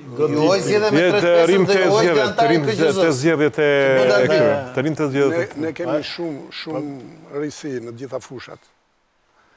Jo vetëm presidenti. Ja pa jo prishi ekuilibrin. Pa ishte një kompromis. Ai ishte një kompromis që u bë për të fituar sistemin që kemi sot, me qëllim që kryetari i partisë të bënte listën. Presidenti tani vëm për gjyqtar 3/5 se gjejmë dot prap. Kompromisi me dy partive politike, me qëllim që të miratojë sistemin që kemi, që kryetari i partisë të jetë fuqi plot për të përcaktuar listën e kandidatëve, dhe ky është një realitet ku ka humbur çdo diskutim brenda strukturave politike, partijake, dhe të kalojë në një proces votimi të kandidatëve. Tani i cakton kryetari. Kompromisi u shpërbye pikërisht me ndryshimet për zgjedhjen, për mënyrën e zgjedhjes së presidentit, ku hoq ai majoritari absolut, edhe u la në raundin e tretë me atë majoritari me 71 votë. Ju keni parë ndo pak vetën të afruar nga ky koalicion i majs edhe ju partia majs? Lidhja për Drejtësi e Progres doli si një subjekt i ri politik për të futur një kulturë të re politike dhe një moral të ri politik. Pse? Koalicionet në Shqipëri nuk janë koalicione as programore, as ideologjike, si thua, të majtët dhe djathtët. A mund t'i dallosh cilët janë të majtët dhe cilët janë të djathtët si shkolla politike? Jo. Janë invers. Në Shqipëri janë invers. E majta në botë është karakterizuar përse? Rama po vepron si i djathtë me koncesionet. Se ka përfaqësues të saj të njerëzve intelektual që mbrojnë interesat të njerëzve pa pushtet. Ajo është e fundit, profesor, se thonë edhe këto LGBT, po ajo më duket se po krijohet një kauzë të majtës që s'ka lidhje fare me... Atëre, mund të pasurit i ke pikërisht e ky formacion politik. Ose, në qoftë se do të marrin te politikat nda e mëdhaja, publike.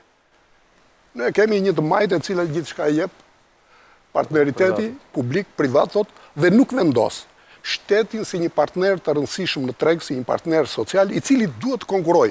Dhe tëra shërbimet që këta në bëjnë me publikun, Pse nuk konkuron privatin? Ishte skandaloze për shembull privatizimi i Insigut, një ndërmarrje historike me fitim e cila u privatizua pas një logjike ekonomike. Janë pasuritë më të mëdha publike këtij vendi, shteti i jep, qeveria i jep. Kur duhet ndodhe kundërta? Duhet të ti menaxhoj dhe tregoj që shteti si partner social në tregun e punës është më i fuqishëm. Pse? Se promovon njerëzit më me vlera, më të aftët, më profesionistët. Kurse këtu është e lehtë tani, do e japim se i menaxhon më mirë privati. Kjo është politika e majtës, si shkolla teorike, është e kundërta. Kurse unë kam një koncept tjetër për shtetin modern, për shtetin social të së drejtës. Sot nuk janë ideologjitë që vendosin. Prandaj dhe koalicionet janë grupime interesash, jo grupime programore dhe ideologjike. Sot është standardi i institucioneve politike dhe juridike. Çfarë standardesh vendosin? Ky koncept bën që të kuptojmë sot që të futemi në Bashkimin Evropian. Çfarë kërkojnë standarde të tjera? Jo, kërkojnë standarde të tjera na qeveria. Ideologjitë ndahen te ekonomia, nuk ndahen te prioritetet e politikës jashtme. Forca politike që ishte në pushtet pretendonte se ishte djathtë, po të njëjtat standarde kërkojnë. Domethënë Shqipëria që bëhet një vend i Bashkimit Evropian duhet të plotësojë disa standarde që kanë të bëjnë me institucionet, me legislacionin, me standardet në fushën ekonomike, e tjera, e tjera. Përfundimisht do të thosha që teoritë mbi ndarjet politike tashmë janë të shumt autorët, filozofët thonë janë konvencionale. Sepse nuk jemi në botën e kapitalit kur kishim borgjes dhe proletar. Jemi në një sistem politik ku kemi punëdhënës dhe punëmarrës. Megjithatë, jemi në kohën ku 8 veta kanë gjysmën e pasurisë së botës. Domethënë ndarja e pasurisë është më e padrejtë se më përpara. Do të thotë tërë sistemi politik në botë duhet ripar. Ka një studim të Institutit Demokratik Amerikan të para disa vjetëve. Profesor, mos kalojmë në dhe pikërisht të keqen e shikon te deformimi i parimeve të funksionimit të partive politike, të cilat janë bërë kudo në botë pronare të gjithçkaje në shoqëri. Prandaj koalicionet në Shqipëri janë koalicione interesash. Cila është thirrja e fundit që bën partia që është në pushtet? Thot, nëse s'është Meta, do të vijë ky, do të vijë dhe Topi. Po Topi është i djathtë, thot jam i djathtë. Si projektojmë koalicionet të cilat si e shikon dhe gjysma e PDU-s në mos 2 të tretat, në mos 2 të tretat kanë ardhur pikërisht në votat e si e shikon ti këtë qasjen e Rama 2013 në nisim me ca, po e përfundon me ca. Ka nisur me këta dy dhe po përfundon me shpëtimin Drizin e Meselat Dodën. Se çuditësh, kështu ka pas gjithmonë Rama. Po a të duket një bashkëqeverisje normale, a e ka justifikuar veten këto 4 vjet? Shiko, u këthym atje ku e nisëm. Pse e tha zoti Gjinushi që e ka pas histori e majta që fillon luftën brenda vetës. Kjo lidhet edhe me faktin që opozita ka qenë ndër opozitat më të dobta në këto 25 vjet që kemi pasur. Dhe kur nuk ka opozita, fillojmë me njëri tjetrin. Domethënë, opozita në këto 4 vjet ka humbur një nga betejat më të rëndësishme që ajo vetë duhet ta kishte për vete, që ishte beteja për shembull për reformën administrative. Në cilën ata ç'a bën, morën u tërhoqën nga gjitha komisionet e lanë atyre që kishin shumicën që e bën me një asistencë 4 orë, ata e bën me pikpamja ligjore, kishin votat e kaluan, ndërkohë që këta s'shkuan fare. Dhe në këto raste kur ngelet kur vendi ngelet pa opozit, qëllon që një nga 2 forcat që është qeveri fillon të i bën opozitën asaj tjetrës. I vetmi ndryshim që kemi ishte që në atë kohë nuk kishte 2 parti socialiste, po ishte një parti socialiste dhe kështë 2 grupime brenda Partisë Socialiste që bënin opozitën njëra tjetër. Sot, një nga ato grupime është bërë parti dhe jemi po përsërisim historinë. Nga kjo pikpamje, unë mendoj që Rama, gjatë gjithë kohës, edhe kur ishte kryetar bashkie, edhe më vonë kur ishte në opozitë dhe si ishte kryetar bashkie, pra në 2013 që flasim, Rama është prirur gjithmonë për të qenë pragmatist. Domethënë, kush është qëllimi i Ramës? Qëllimi i Ramës është përsërisë edhe një mandat tjetër kryeministër. Po ta di Rama që pranon Berisha kryeministër, të garantojnë që bën koalicion e ardhshëm me Berishën dhe se vret mendin fare. Ju do ta pranoni një koalicion me Ramën prap? Ndjeheni të zgënjur nga këto 3 vjet apo? Me PS po? Me PS po.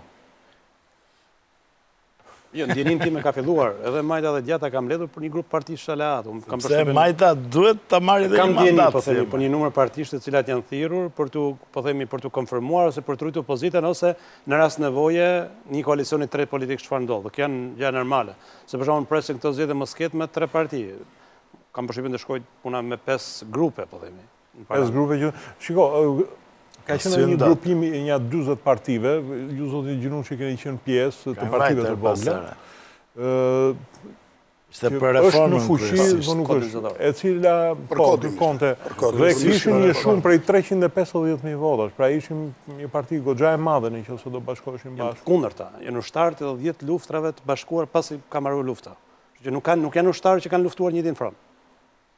Në kuptimin dhe janë parti që kanë kretë identitet tjetër. Problemi është që procesi e prish. Bashkon vetëm të kodi zëdar. Procesi e prish, se tha zoti Gjinushi, unë hyn koalicion, po mi numëron ai aleati. Nga momenti që ka vetëm 4. Nga momenti që edhe komisionerët në qendrat e votimit, edhe komisionerët në qendrat e numërimit janë përfaqësues të 4 partive politike. Sa i rëndësishëm është procesi votimit, aq i rëndësishëm është dhe menaxhimi i kësaj vote. Është më rëndësishëm. Aty vendoset partija ndaj llogarit. Në llogaritë e ardhshme, një nga llogaritë me detajuara që duhet bëhet, do jetë si do jetë harta në çdo qendër votimi dhe në çdo qendër numërimi e komisionerëve dhe vëzhguesve. Pse se tha Elmazi që nga momenti që ne, pra institucionin e zgjedhjeve, komisionet, ja kemi lënë partive. Qa po presim e partit votat për vete do të dundi marrë? Jo, idea, rivaliteti më jashtë për këtë zgjedhje nuk është 2 partit kryesorë, është rivaliteti midis PD-s dhe LSI-s për 2-3 të PS-ja, të koalicioni majt, sepse kush ja merr votën më shumë njëri tjetrit ka shanse për të marrë mandate parlamentare me 5.000 vota, 6.000 vota, dhe rivaliteti jashtë për të këtë Djata është Partia Agrare me Partinë Republikane, sepse kush merr vendin, merr komisionerin dhe merr po themi me koeficient, vlera e atyre votës shkon nëse për partinë. Jo, dakor, po në këtë zgjedhje koeficienti shkon. PS-s dhe PD-s koeficienti shkon po themi 1 vot një person, kurse partive të vogla që pretendojnë mandat i shkon me 0.7, kështu që kanë koeficient më të lartë për mandat. Zoti Gjinushi, juve si e shikoni? Tani këtë zgjedhje grupimi djathtë, kuptohet, grupimi PD-s s'ka shanse të fitojë. Ky grupim që folëm, që biseduam, i partive të vogla, nuk harritet të konkludoni që do bëni një presion? LSI-ja me sa duket, ose do ketë një përpjekje për të krijuar një grupim të qendrës nga LSI-ja. PS-ja, nëse do arrit të krijojë një koalicion më të sinqert, më solid dhe më të majt, duke reflektuar. Do kërkoni ndonjë manual që do me topin edhe një marrëveshje apo do shkoni? Pse që një PD-uja s'është as e djathtë as e majt. Topi deklaron edhe në publik thotë që unë jam i djathtë. Dakor, po këtu është lejuar që bëhet edhe një Juve do shkoni prapë në një koalicion, zoti Gjinushi. Qofse PS-ja. Ka dhe zoti Topi votë. Qofse PS-ja krijon ose sepse PS-s i ka mungu vullneti për zoti Gjinushi. Aleanca konsoliduara. Thatë një do shkoni me një marrëveshje të detajuar apo do shkoni me fjalë goje si shkoni prapë me kaluar? Shkojnë me njëri me fjalë goje. Dhe nuk shkojnë me njëri për kështu, për të mbushur stopi. 2. Domethënë, sepse ne absolutisht që edhe në 2009 kemi paralajmëruar që me ato lloj koalicioni që u ngrit, me atë frym, zgjedhjet ishin rrezik. Po pse mos bëjmë një zgjedhje tjetër me zoti Gjinushi?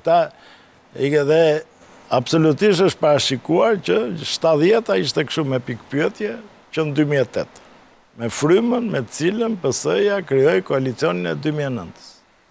Sepse PS-ja me një koalicion solid, me marrëdhënie të sinqerta me aleatët, nuk po luajte një ekip dhe të luftojmë, unë kam mall mos bësh gol ti, dhe ti ka mos bëj gol unë, nuk fiton ndeshje. Pra po urojtëm në njëri tjetri, nuk fitohet. Ose po thot gola do i bëj vetëm Cristiano Ronaldo, nuk fiton ndeshje. As Messi. Pra, gjithmonë koalicionet duhet të kenë një parim, përveç programe të tjera, duhet të kenë dhe një reciprocitet. Kjo ka munguar. Dhe aq më tërë pastaj që kjo reflektohet edhe në numërim vote, që është sa më keq akoma. Që 2009 është një arsye pse për një mandat e Majta u ndodh në opozit. Dakor? Që u bë ajo loj që ndodhi. Kështu që tani ndodhet njëjtat kurse. Nëse Lësia ynë më vete dhe ka shumë mundësira që të provoj pikërisht forcën e vetë dhe për arsyet të tjera, kurse PS-ja duhet absolutisht të bëjë një reflektim serioz dhe jo thjesht me cak. Është tjetër me sa i mban 71-shin sot. Po dhe uja duhet 71-shin sot. 71-shit 3 janë të blera nga mirë. Se vërtet ti mendon se përse me PD-un me 71? Sot. Unë them sot, më sot. A sot që flasim? Sot më përmbajt qeve do. Ajo është fakti, po çfarë do të dalë nga procesi. Po të rikonfiguroj, bëj një koalicion solid, i me 71, 72 dhe 73. Edhe pa Ilir Metën. Ndërsa unë ja kam thënë zotit Gjinushi, po ja them dhe këto. Juve keni qenë në 2013 në koalicionin? Jo, unë s'kam qenë. Lidhja për drejtësia burgës konkurroj e vetme. Ke gabim, është provuar. Dhe kur jepej me titra, në rrethin e Fierit, në orën 9 që LDP ka 11 vota, mbas një ore s'kishte asnjë, i hoqën dhe ato. Unë ja kam thënë zotit Gjinushi, kam thënë zotit Milo dhe shumë miq vetmi, pse mos bëjmë në një koalicion më vete. Kjo pasaj është... Pse duhet të ecim pikërisht për atë që ju vetë jeni kaq kritik, dhe prap duhet jemi të rreshtuar atje thuani. Unë kam qenë kundër politikave për të bashkuar vagonat rreth trenave që unë i kam quajtur të vjetër, si ata trenat që kanë dalë jashtë mode. E treguan se janë në gjendje të tërheqin, ju lanë binarin rezervë. Nuk i tërheqin, po vagonat ju kanë rënë rrugëve dhe koha e ka vërtetuar. Koha ka ardhur për të bërë një koalicion qytetar. Me përfaqësues real, dhe unë do i thosha zotit Gjinushi, hajde. Ta marrim një nisëm politike dhe të dalim në një koalicion për të treguar realisht çfarë përfaqësojmë. Nëse garantojmë votën e lirë si institucion, nëse komisionet s'do të jenë këto që janë deri sot, dhe ne përgatitim një koalicion mbi vlera, unë jam i bindur që do të jetë shumë mirë për demokracinë në Shqipëri, për të patur një parlament përfaqësues me personalitetet cilat i kanë treguar vlerat e tyre intelektuale, politike dhe morale. Sot, përfaqësimi politik parlamentar është një standardeve më të ulta në 25 vjetë. Dhe kjo nuk e nderon jo vetëm klasën politike, po politikën tërsi.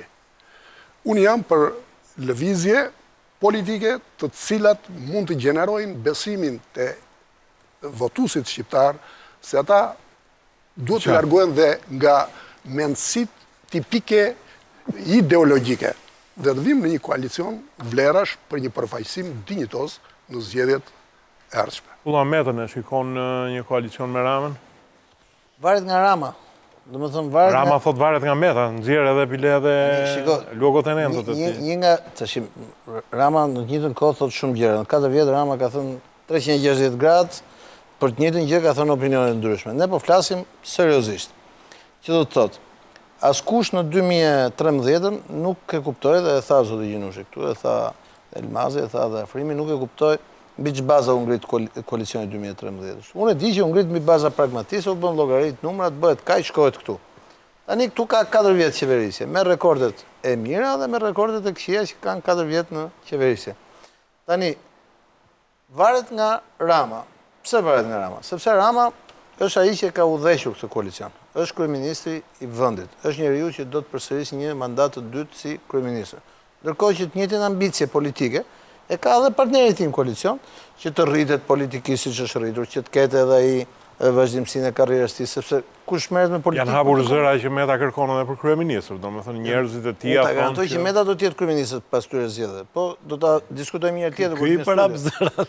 Po kjo Juve thoni që do jetë Meta kryeministër. Po unë ta garantoj që do të jetë Meta kryeministër. Po është një nazar. Por çështja është prapë çështja është se si do ulen, se ne për koalicioni 2013-s në gjuhën popullore koalicioni 2013-s ka ngelur, thuhet koalicioni 1 prillit, koalicioni i ngjallave, koalicion, pra askush për njëjtin flasim gjithmonë, ngjallave 1 prillit. Sepse nuk ka pas një proces politik.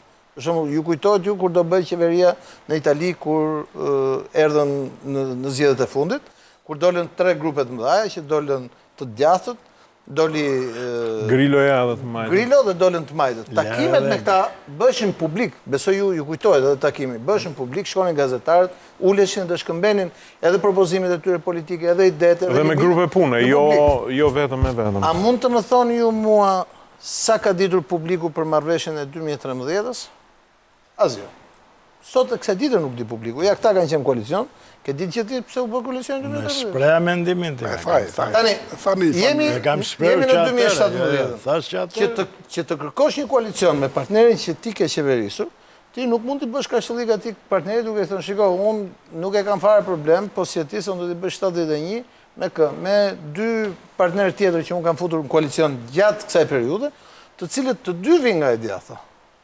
Sepse atëherë lind pyetja, po zoti Gjinushi, ky ka thënë, okay, unë do iki prapë çfarë do të bëjnë ata, unë do rri atje, sepse atje do rri se i kam bindjet e mia, jam më i majtë se vetë Partia Socialiste. Ka reflektim serioz thash. Por të tjerët, në fund ditës, ka seriozitet në çështje, po s'ka. Do bëjnë kalkulimet e tyre politike. Pse? Sepse të gjithë harrojnë diçka, të gjithë vazhdojnë dhe mendojnë Ilir Metën në 2003 kur ka qenë Partia Socialiste. Jo, në 2004 për ato arsye që ndodhen atëherë, krijoi shtëpinë e vet politike.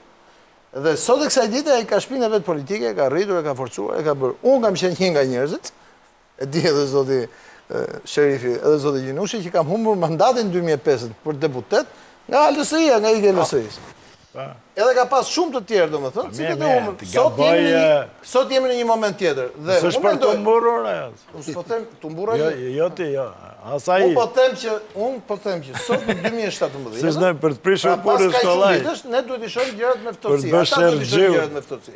Pra, nëse do bëjmë koalicion, mbi cilat baza do ta bëjmë? Vetëm mbi pragmatizmin e numrave apo mbi një projekt mirëfill politik? Nëse ka projekt politik, cili është ky projekt politik? Nëse ky projekt politik do të ngelet i mbyllur mes atyre dy njerëzve, apo do të jetë një projekt politik që do ta dinë gjithë njerëzit. Pra do ta di publiku, do ta di votuesi. Është shumë e rëndësishme kjo, sepse ne praktikisht gjendemi, e thamë më përpara, parti që vendos vetëm kryetari, demokraci të brendshme s'ka. Tani, nëse do shkojmë edhe në koalicionet e pretenduara, në zgjedhjen e presidentit, në zgjedhjen e kryeministit, në zgjedhjen e institucioneve të tjera të pavarura, ku prapë kjo punë do kthehet në histori, sot unë bëj llogaritë dhe kam interes, edhe nesër s'kam interes, kjo politik nuk, moral, jo, po as nuk mund të ketë ardhme dhe as nuk mund të ketë funksionim. Prandaj unë po të them që nëse vazhdon kështu dhe rritet fryma konfliktuale, me siguri do shkohet me 3 koalicione. Jo, unë personalisht, gjithsesi na pëlqen me marrë modelet e huaja. Ne kemi partner gjerman në qeveri, ka 2 parti që kanë 2 kandidat për kancelar dhe dalin vetëm. Kjo është rregulli më elementar i lojës. Mirë, kjo mund të jetë në 2018, këta shkojnë bashkë në qeveri dhe dalin koalicione me vete. Nëse vërtet individët pretendojnë për të bërë kryeministi i Shqipërisë, kryeministi bësh me vota. Dhe vetëm mundësi, po themi mekanizëm real demokratik është bësh me vota. Dhe është ndobi publike që të ketë koalicion, po themi dalje. Atë që unë thash. Në qoftë se ka këta ambicje, s'mund të hyjë në koalicion me Ramën ai. Por unë kam e shoh diçka tjetër. Unë nuk, për shembull, ka dallime midis PS-s dhe PD-s, janë parti mëdha dhe prodhojnë politik. Po midis PS-s edhe LSI-s nuk ka një dallim ideologjik, absolutisht asgjë. Është thjesht sa drejtora më ke dhënë, jo, Manjani tha ne nuk kemi një parti që s'kemi qenë për koncesionet, s'kemi qenë për këtë mënyrë liberaliste. Koncesionet edhe me qeverinë e djathtë të majt ministri, njëti ministër ka qenë. Me 2 qeverit madje. Që mos se ne jetojmë në Shqipëri. Si, ka qenë njëti ministër në Ministri Shëndetësisë, Tu janë dhënë në koncesion sektor strategjik që kanë qenë gjithmonë shtetet e Shqipërisë. Me votat e LSI-s, në ato gjithmonë. Votat e LSI-s, edhe po edhe jo tash. Tani të lutem, unë kapëm por flasim në dokumente zyrtare, nuk ka një votë politike që ndahet për një reformë madhe në Shqipëri.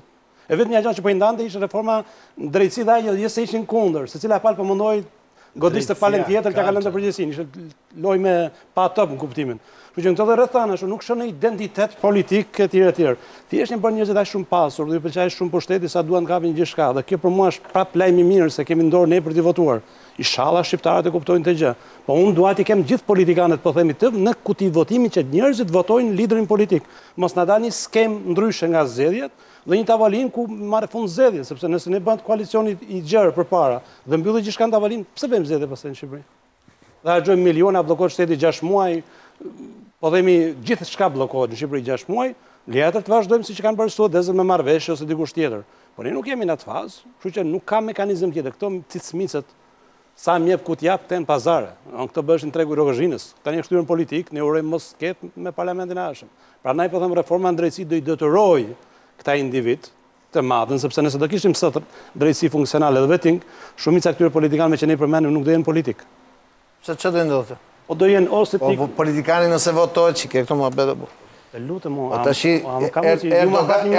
Erdogani shkoj në Burgë dhe u bë prapë kryeministër pastaj president. Ti ke model Turqinë, unë po them Kroacinë, Sloveni, Venezuela. Mo t'jap edhe Italinë ty Berlusconi, po tash çka t'jap këtë duash. Ku ke Berlusconi? Po Berlusconi do ta kesh prapë, është kthyer prapë në tryezë Taurinë, se merr votën popullore. Kthehemi për Ilir Metën në pjesën e fundit. Talem Berlusconi. Jo.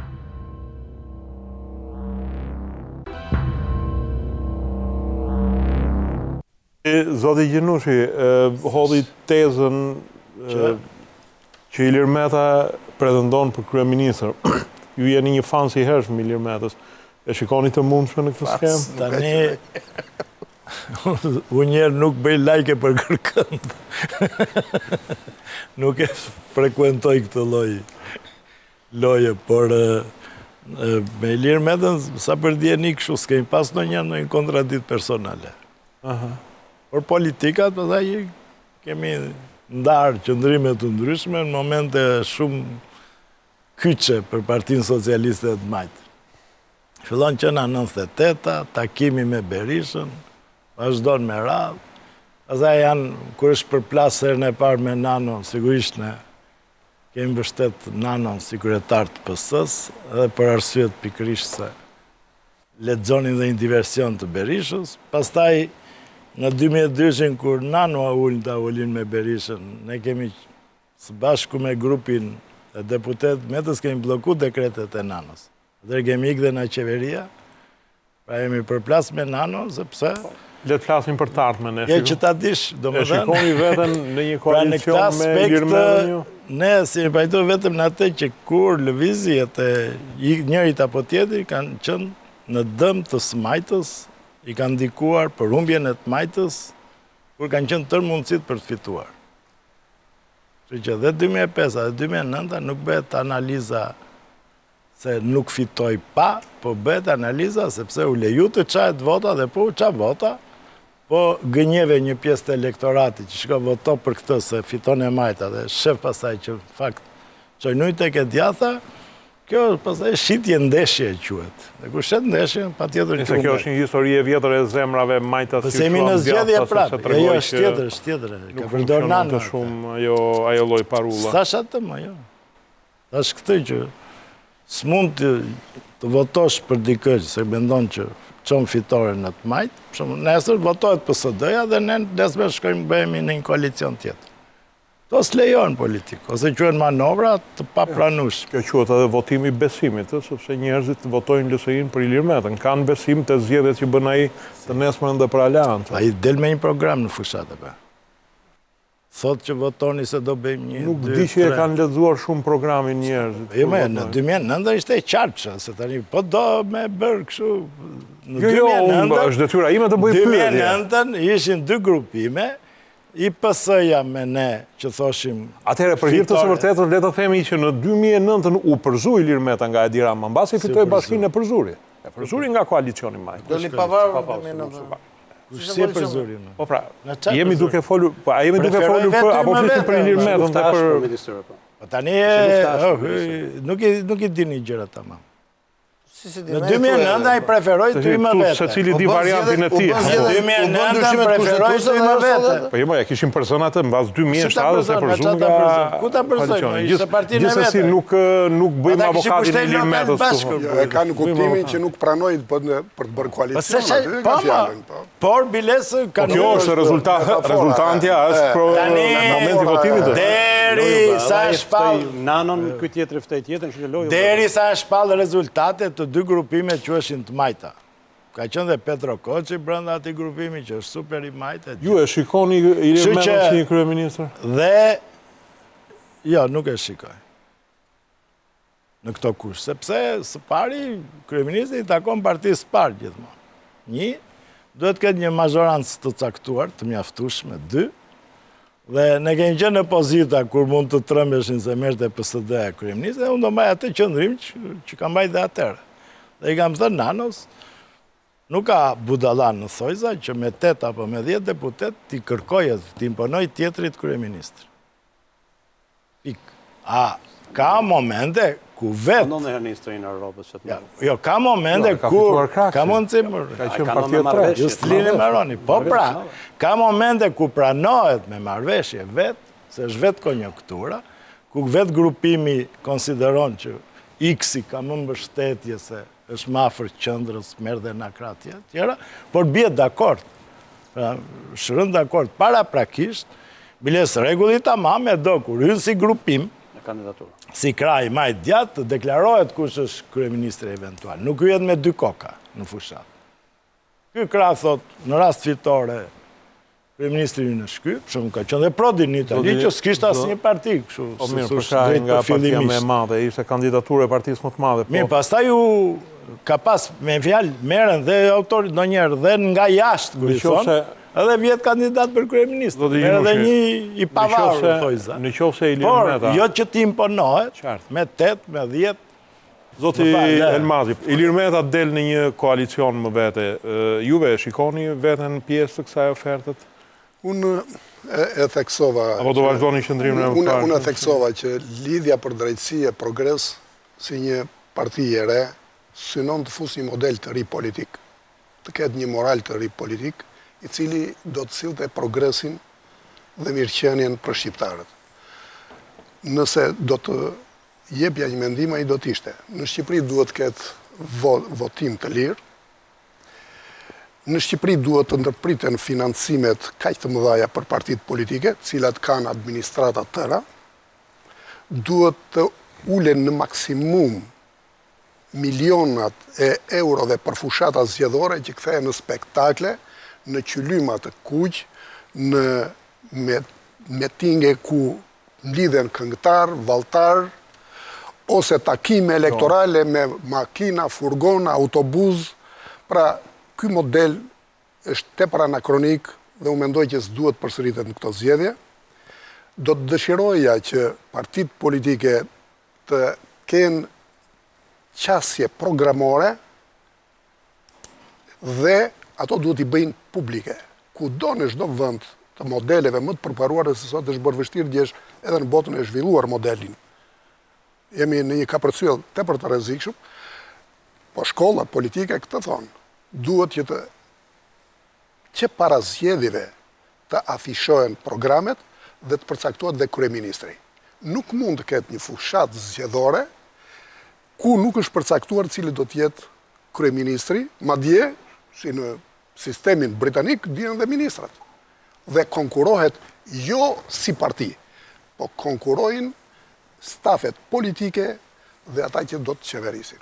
Në qoftë se do të vijmë në këto modele, unë mendoj që gjërat do të ndryshojnë pozitivisht. Unë shpresoj që edhe me kaq pak sa është bërë për procesin e dekriminalizimit, që sot po shikojmë ca shfaqje të shëmtuara se si subjektet e dekriminalizimit prezantojnë deputet të ardhshëm. Unë besoj që edhe me kaq pak sa do të bëhet në vettingun, do të jetë një proces shumë pozitiv dhe lidhja për drejtësi e progres e stimulon, e mbështet këtë proces, me qëllim që të pastrojmë mjedisin politik. Është një mjedis politik shumë i efektuar, amoraliteti politik ka mbritur në nivelet më të larta dhe unë mendoj që sovrani këtë herë duhet flasë. Nëse do kemi një konkurim fair, atëherë koalicionet, nëse nuk janë përcaktuar para dhe të përcaktojnë dhe kryeministrin, ato duhet të përcaktojnë vota e sovranit.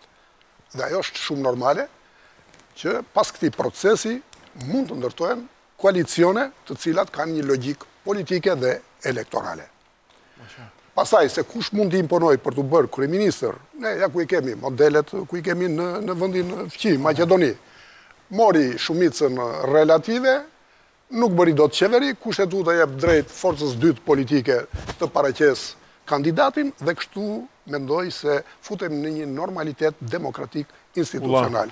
Juve shikoni që Ilir Meta merr 40 deputet dhe i bie që Partia Socialiste bie në grop. Si mund të bëhet kryeministër? Shiko, unë ta thashë më përpara, ky do të jetë një sistem tripolar.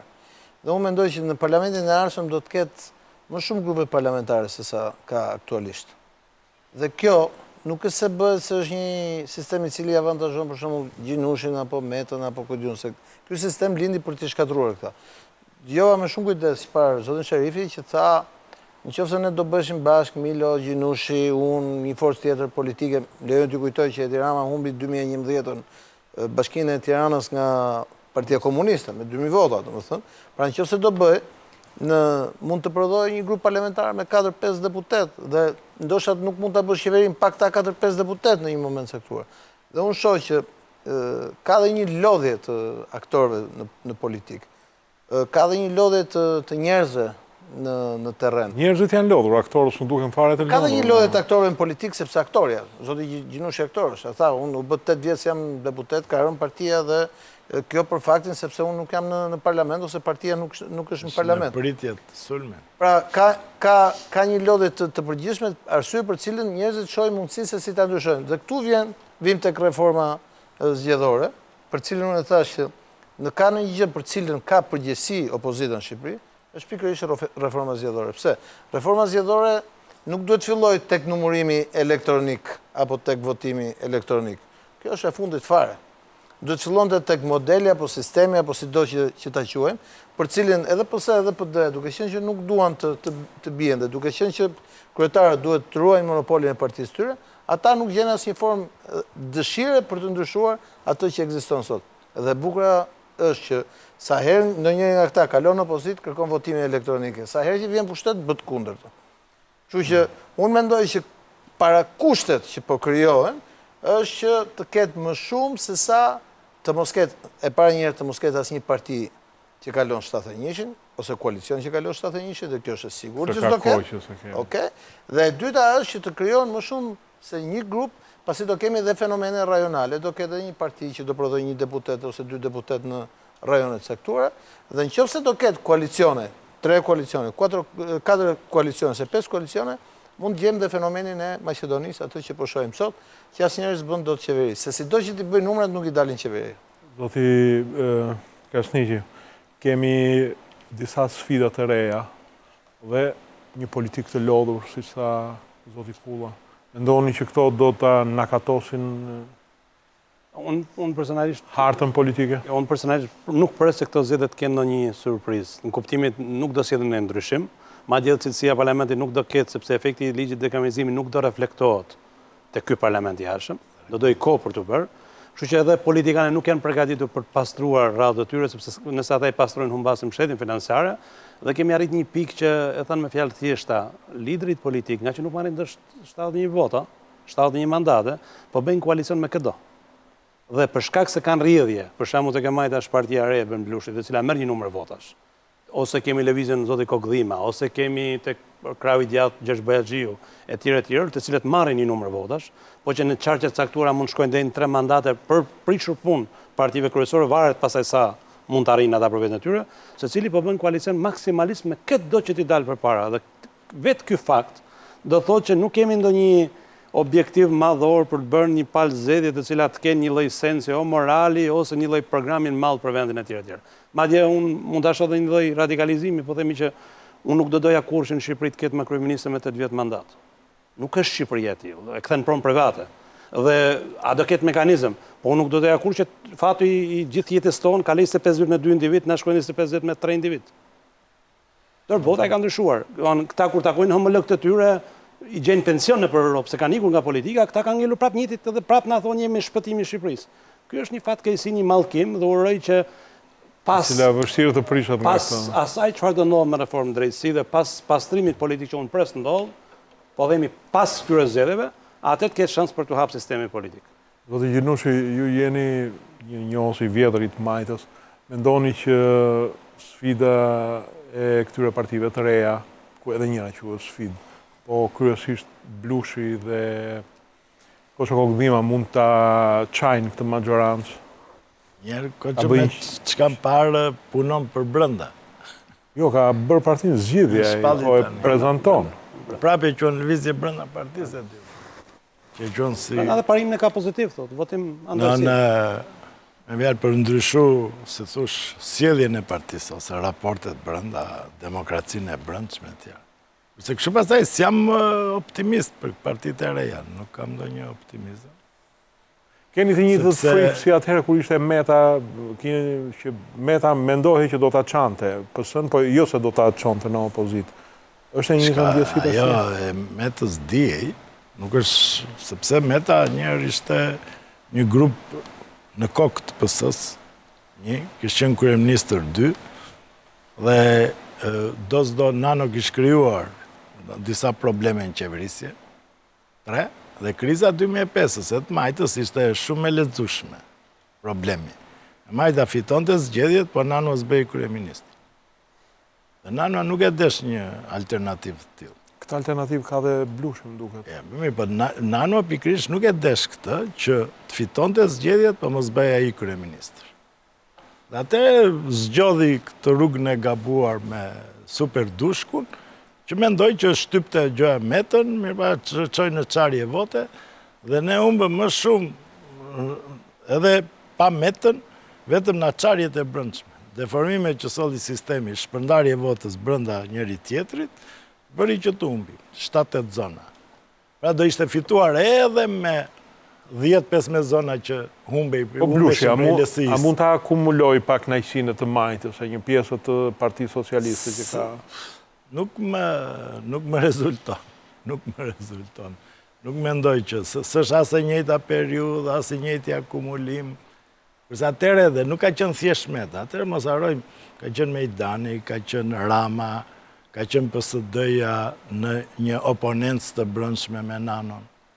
Por sigurisht jo thjesht për Nanon si person, po për disa politika. Dhe ne mendonim që duhet korrigjosh, Nano vetë e di që i lë gjërat në çik kështu, Iliri e di më mirë, se ka qenë ato periudha afër, por dhe kjo bëri që të mos, se ne i kërkuan të bëheshin disa ndryshime, të pranoshin disa gabime, se nuk mund të kërkosh rifitore pa bërë disa pagesa, pa pranuar disa dyshtime, pa korrigjuar disa gjëra, dhe do s'do imazhi i korrupsionit, që dhe në propaganda e Saliut, që dhe në disa realitete, ishte problematik dhe duhet të ndryshoje. Edhe nxjerrje disa figurave të reja, këto mos veprimet të tia, ka i zgjodhi rrugën e një kompromisit me Berishën, të tipit të më pash, dhe Po që ta kjo bëri atë që historinë mendoni që nuk është e njëjta situatë. Kishte goxha rezistencë brenda të Majtës ndaj kësaj.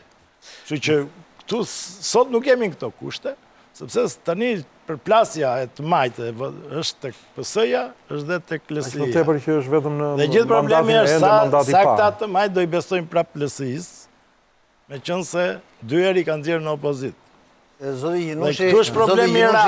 Zoti Gjinushi ka bën vetëm një gjë në analizën e vetë. E kalkulon akoma LSI-n e 2003-shit, e 2004. Jo për llogaritë. Ka bërë shpinë e vetë ai. Nuk merr më vota. Ai ka organizatën më të madhe rinore politike në Shqipëri. Kulla, a e shikon juve që mund ta gryej lëvizja e Blushit apo Kosoko Gdhime? Shiko, Blushi do mund ta gryente nëse Blushi do merrej më shumë me socialistët, me PS-n, me organizatat, i fliste nga brenda e tjerë, sepse Blushi ka dalë me një variant të ri, një lëvizje për qytetarët, e ka futur veten jam në qendër, do marr vota njerëzve cilët nuk dalin të votojnë dhe parafrohet pak a shumë me një pozicion të ngjashëm me Bojaxhiu. Ai sot pretendon që ka 10.000 antar, por unë do ta shikoj këtë gjë ditën që ai do bëj një kongres dhe shohim se çfarë kongresi do bëj, çfarë strukturash ka, si do organizohet. Unë të mos bëj kongres, Beppe Grillo as bën kongres, i bën gjitha elektronike. Ka një problem Dritan që në Itali numri i njerëzve që kanë akses në internet në raport me popullsinë është shumë më i lartë se numri i njerëzve që kanë akses në internet në Shqipëri. Edhe këtu është i lartë. Mirë po, nëse Blushi do kërkonte këtë gjë, atëherë do të jetë vetëm një fenomen urban. Partitë tradicionale, partitë që dalin me të forta nga zgjedhjet, janë partitë cilat hedhin rrënjë në pjesën rurale të vendit. Shqipëria, pavarësisht se thuhet që është ndarë gjysmë për gjysmë, edhe në ato gjysmë në qytete ka një prezencë shumë të fortë rurale.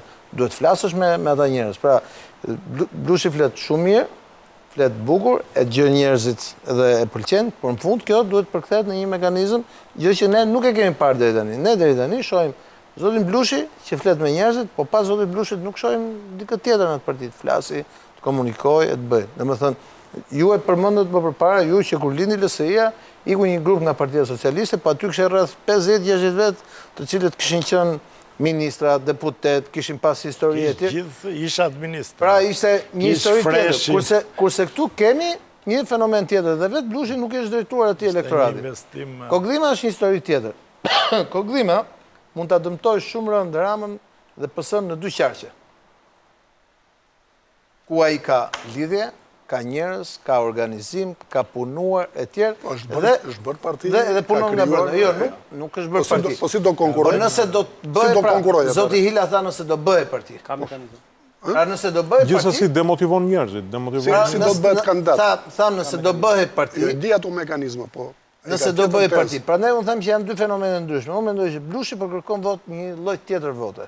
Pra ai mund të marrë vota nga Partia Socialiste, nga të pakënaqur e tjerë, po kërkon një lloj tjetër vote. Kurse zoti Kogdhima po punon brenda Partisë Socialiste dhe nëse do të bënte një forcë politike, atëherë unë mendoj që do ta dëmtonte goxha në dy qarqe të sektorit të Shqipërisë. Do shta dhe më shumë, po dy është e sigurt që aty ka lidhe dhe ka punuar. Afrin, si specialist, mendoni që FRD-ja do harritë të kompensoj votat që i heq Blushi? Se disa votat ka për t'ja hequr, ka socialist pak knaqur.